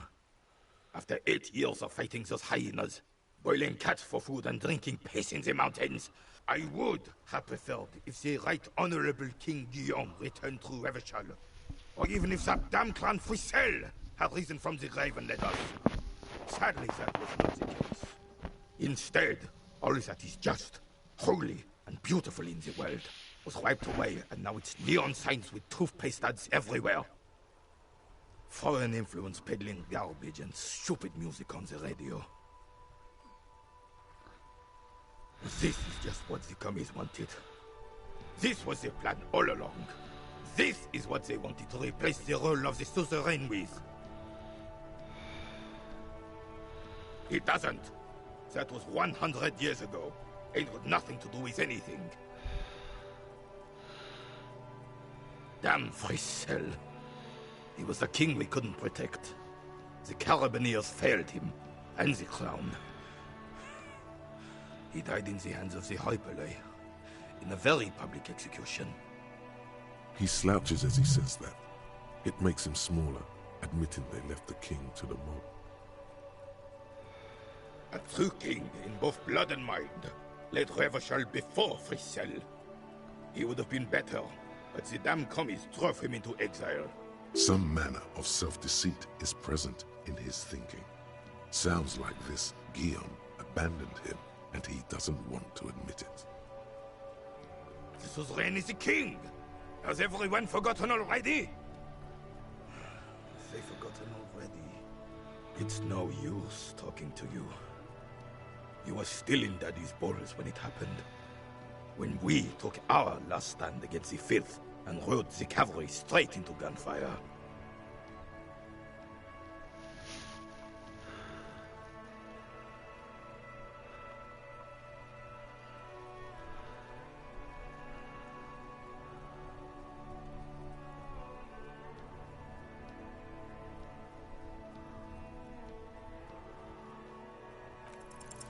All you observe is a veteran refusing to let go of the past and his old uniform. This is not uncommon. This is the uniform of the Royal Carabineers in service of Frisel I, Guillaume le Lion, and the valiant King Philip V before him. Don't you mean Frisel the Fan? You do not speak his name, Craven, although he was a clown. But he was our clown, ours to ridicule and to mourn. There's something you missed. You will get to it. Don't worry.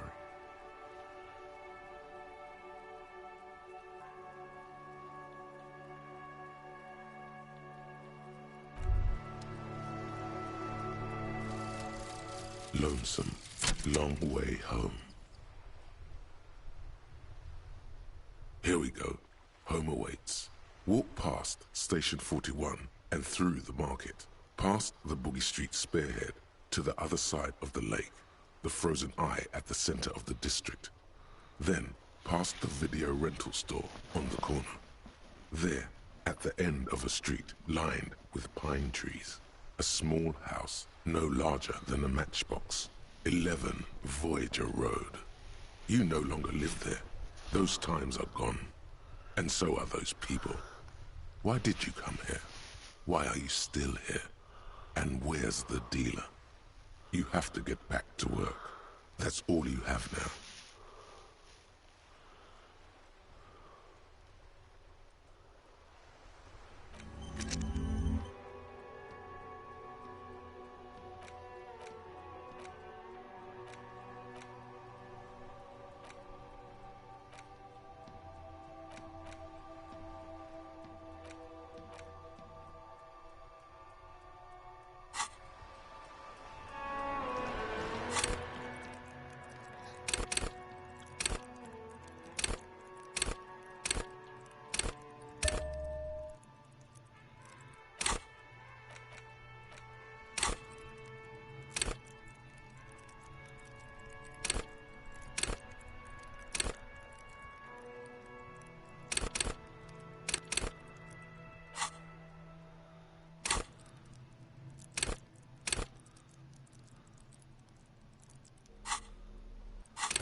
Does Kuno care?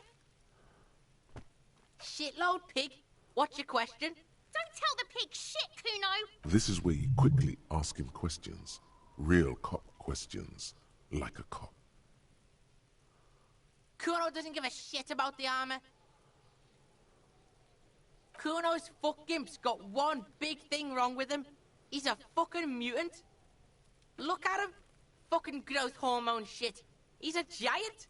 The armor's too big for any man. Kuno doesn't give a shit about that freak armor. Kuno threw that shit away. Kuno tried to get the helmet on. It was too big.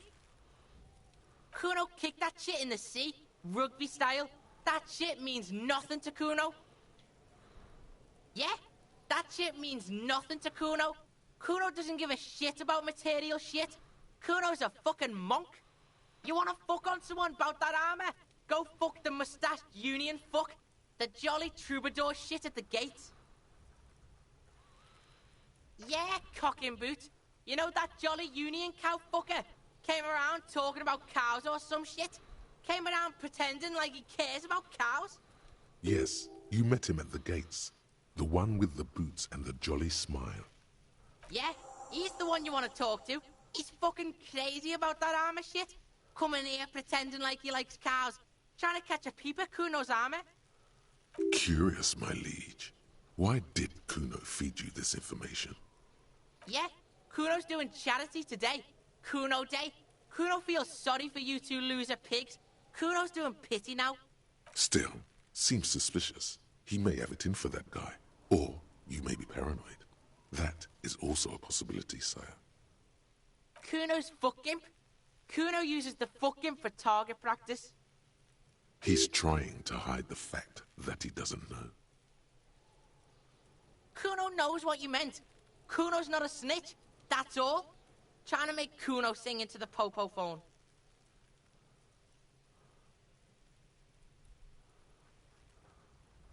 Probably climbed. Kuno was busy down the road when that shit went down. You heard Kuno.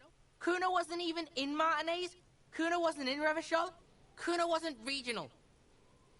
I don't know. Some fucking...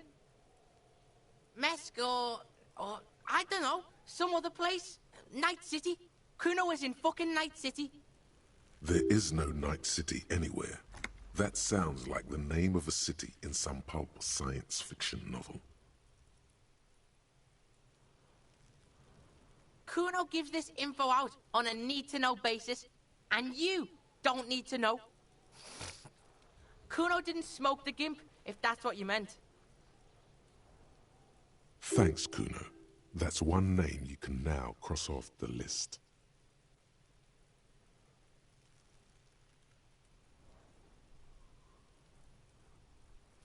Just a couple of pigs sniffing around in the dirt. That seems pretty fucking suspicious to Kuno. Yeah, you tell the faggoty, Kuno.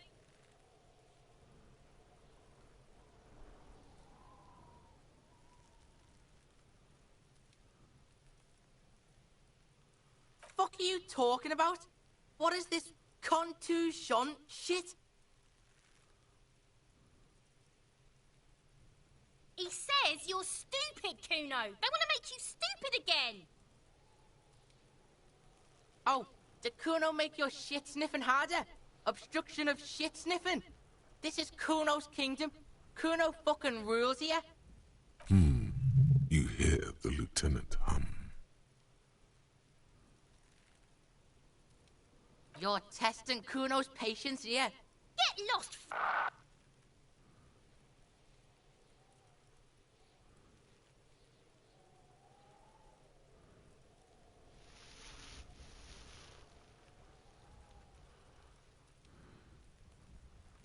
Right, pig.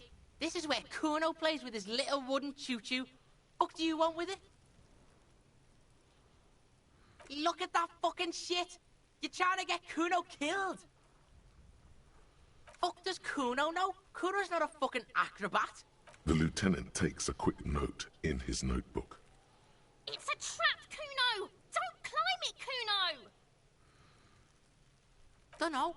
Kiptas Gardner used to work there. Kipt is a pejorative term used to describe people of South Seminese or Areopagitic descent. It used to be a common first name among the Areopagites of Ilmara. Not so much anymore. Yeah, that's what Kuno said. She couldn't handle the heat, so she took off. Kuno can take it. Shit's nothing to Kuno.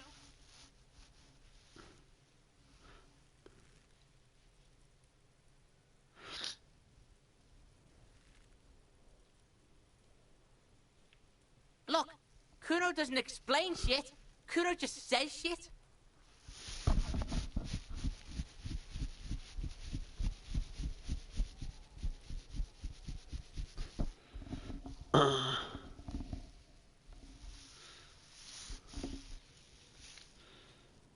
Yeah, her. What was she doing in the greenhouse in March anyway? What kind of gardening is done in March? Fish is sometimes used to fertilize the soil a few weeks before planting something. Maybe she was preparing the garden beds. Yes, it seems suspicious. You don't like things being like that. Suspicious. Don't be wondering about Kuno's shit, pig. Yes, absolutely. Why the fuck are you telling this shit to Kuno? Yeah, whatever. Kuno doesn't give a shit.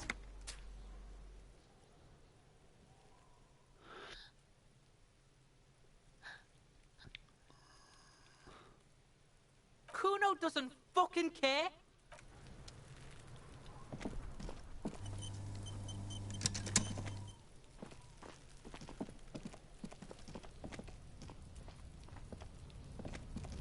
An inconspicuous pile of the roofing material, Eternite. It's nothing. Someone just left some roofing material slanted against an old shack. Glad you asked. When junior researcher Olari Tal invented Eternite in the Vartna Polytechnic Institute some 30-odd years ago, he thought it would last forever. Hence the name, Eternite. Sadly, the only lasting thing turned out to be the material's highly carcinogenic effect.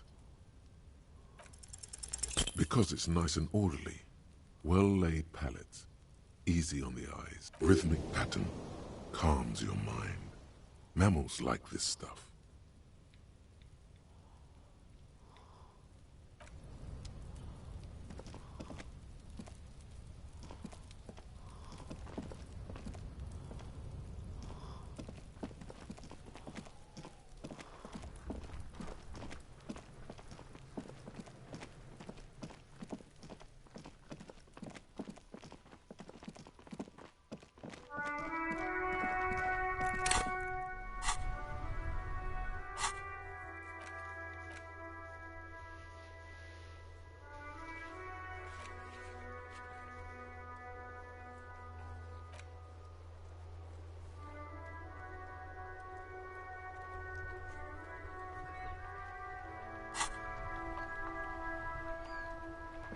Yes? What do you want to know?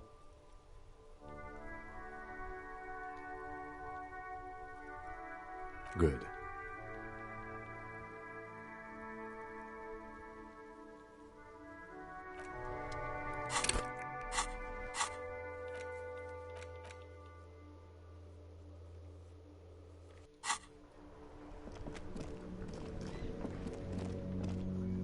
I can't believe it's snowing again. It felt like springtime just a few days ago.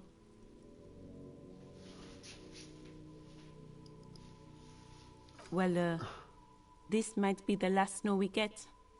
At least I hope so. Snow has nutrients in it. Helps everything green up in the spring. At least that's what my grandma always told me. Yes, think about the cute grandma, not the weird snow. All you can see is the fact that her skin is a different color from yours. That's literally all. You're gonna have to run with that. What does that mean? I don't know. Whatever's on the radio, I guess. What does this have to do with snow or gardening in March? Okay. What are you waiting for? Ask about the disco already. You need some fresh jams to get out of this rut. I'm gonna say no. We should probably proceed with our business in Martinez. Unless you have more official questions?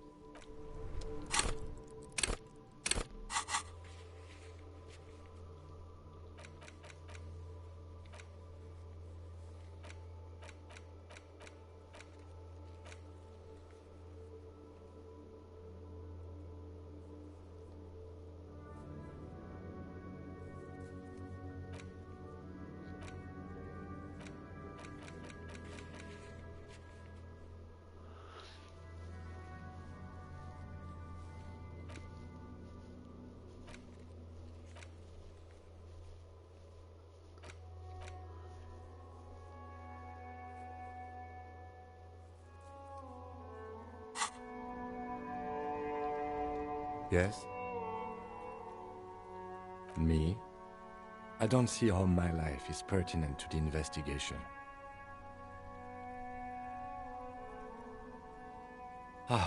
If you insist. What do you want to know? No.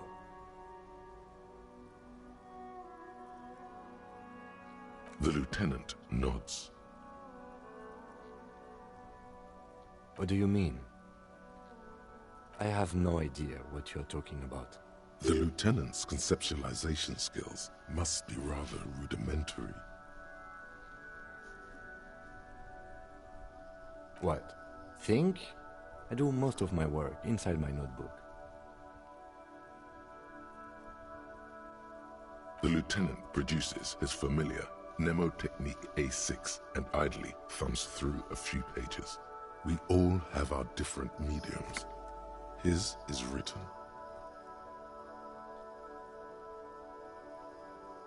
Good. Let's change the subject.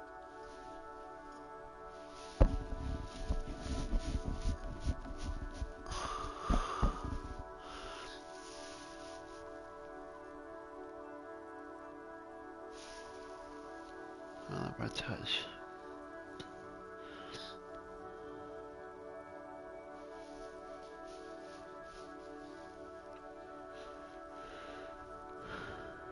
Excuse me? You have a distinctive way of walking. If I were to walk in front of you, we would surely collide. I hope you don't take this the wrong way. It's just a collegial observation. In the 57th, we call it the Jamrock Shuffle. Officers from Jamrock's 41st Precinct tend to move a bit erratically. They say it's a scene-clearing technique developed by one of your lieutenants for gathering evidence. It's erratic, yet thorough. Prioritizes containers. Yes, but containers contain things, shiny things. They're interesting. I'm sure you don't. It's just a stupid interdepartmental thing. I'm making assumptions. We should move on. What do you want to know?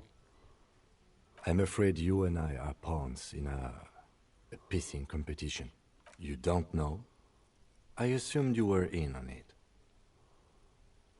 That's good. What's there to say? It's just stupidity. The cop kind. Our precincts can't decide if Martinez is part of Jamrock or the Industrial Harbor. Yours or mine, as if we somehow own parts of the city. Typical street gang mentality. So we've let the Union make a mockery of law enforcement here. And now it's come to its natural conclusion. Well, sort of. It's less a matter of who gets to police Martinez than who has to. It's an orphan district, in other words. I think the dispatch desk just told both our stations about the hanging. There was quite the brouhaha at the 57th, I can tell you that. Time to settle it, they said. Cop off. But I assure you, I am not their finest or toughest, with 102 cases solved. What I am is least interested in a pissing competition.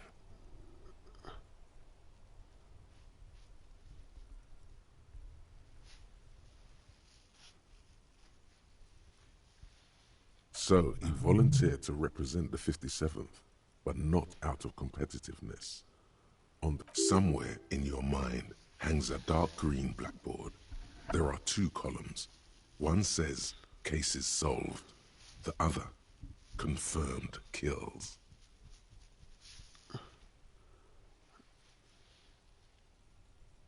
Well, technically, the official record keeper has been known to double-count murder-suicides.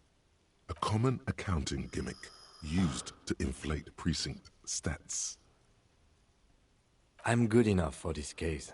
I'm not here to compete. I came because I had to.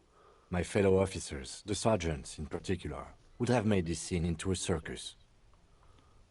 Yes, I'm an unrepentant spoilsport.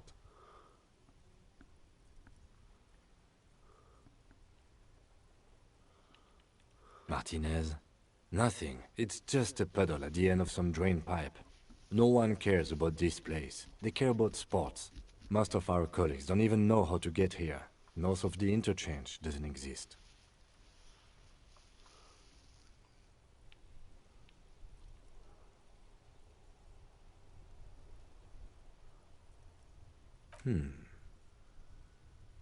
It's all part of the master plan, you see.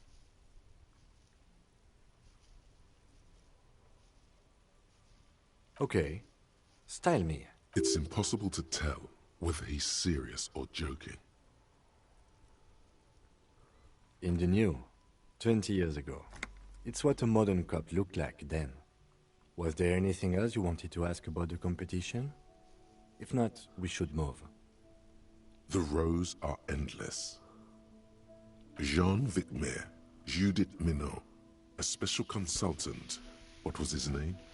Then the rows degrade into green nothingness. Yes, it's a wholly pointless matter. Forget I ever mentioned it.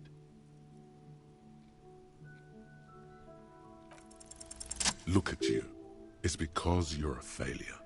They sent you to Slight, Precinct 57.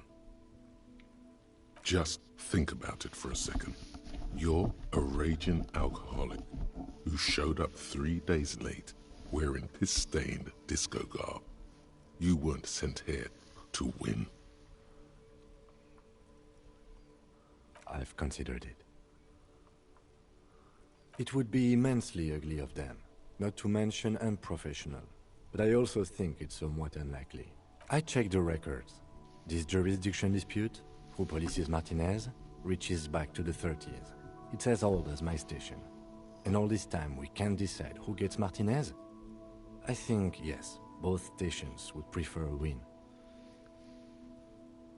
I am the finest of nothing. Safe? No. But you're old. You've made it this far. Something has brought you through. We've only just started working together, so I don't know what it is yet. But it's there. So no, I don't think they sent you as a joke. And even if they did, they are in for a surprise.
The worker is in a deep slumber.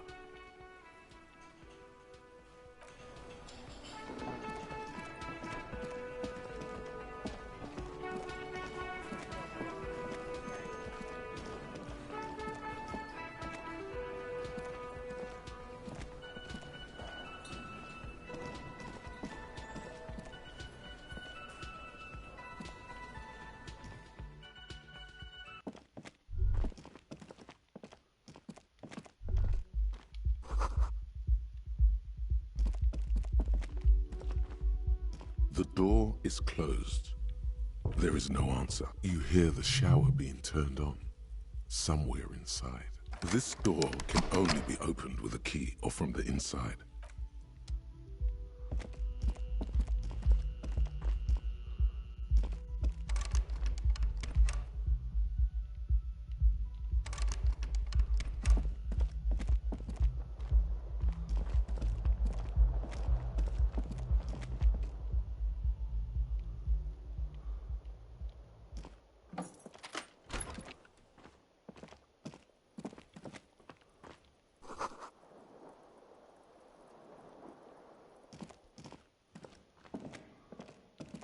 A mirror hangs on the bathroom wall. In it, your face, adorned with the expression.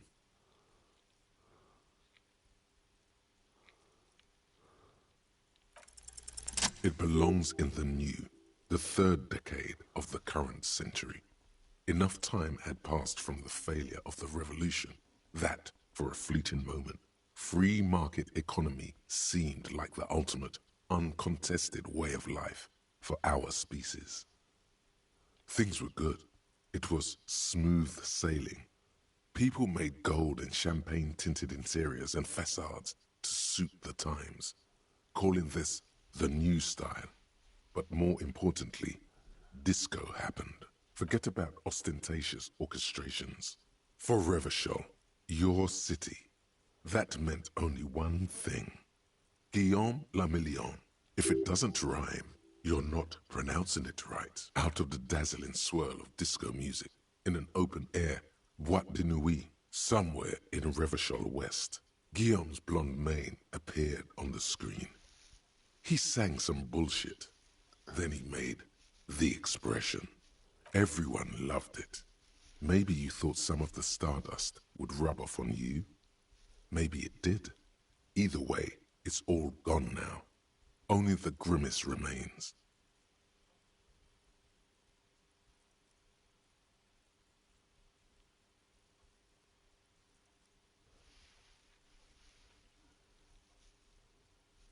The click is used to spur on a horse.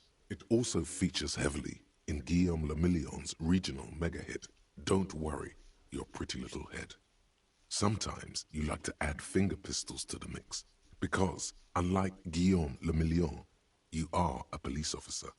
It's your nifty little way to say, I'm armed and dangerous.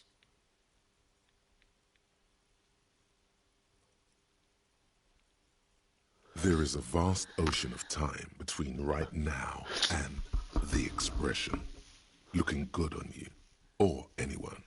2 decades, if the calendar is to be trusted. Humanity has run aground in that time.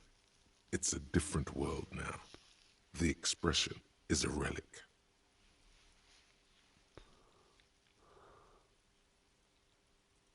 You have some understanding of the near history of disco, plus the trivia you've picked up along the way. Episodic memory, however, remains in the dark. It may never return. You should prepare yourself for that.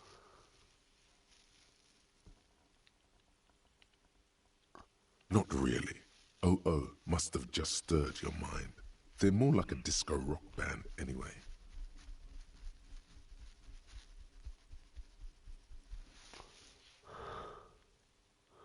It doesn't have to be. You can swoon over Guillaume and his champagne-corked smile whenever you want to. Maybe some of the stardust will return.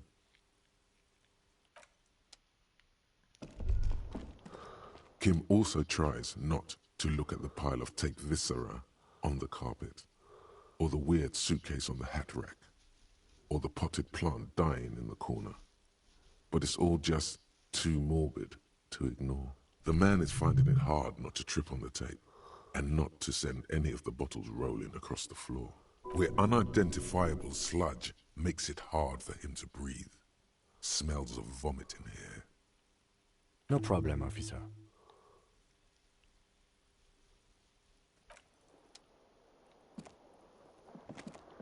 The bed is cold and not particularly inviting, but it's yours. The sheets look awful.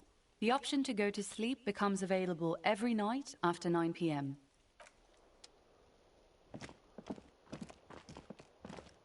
The window stands broken in its frame. Cold wind blows in.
It's getting late. It's almost Christmas time. I should get some sleep. And I'll see you tomorrow. Bye.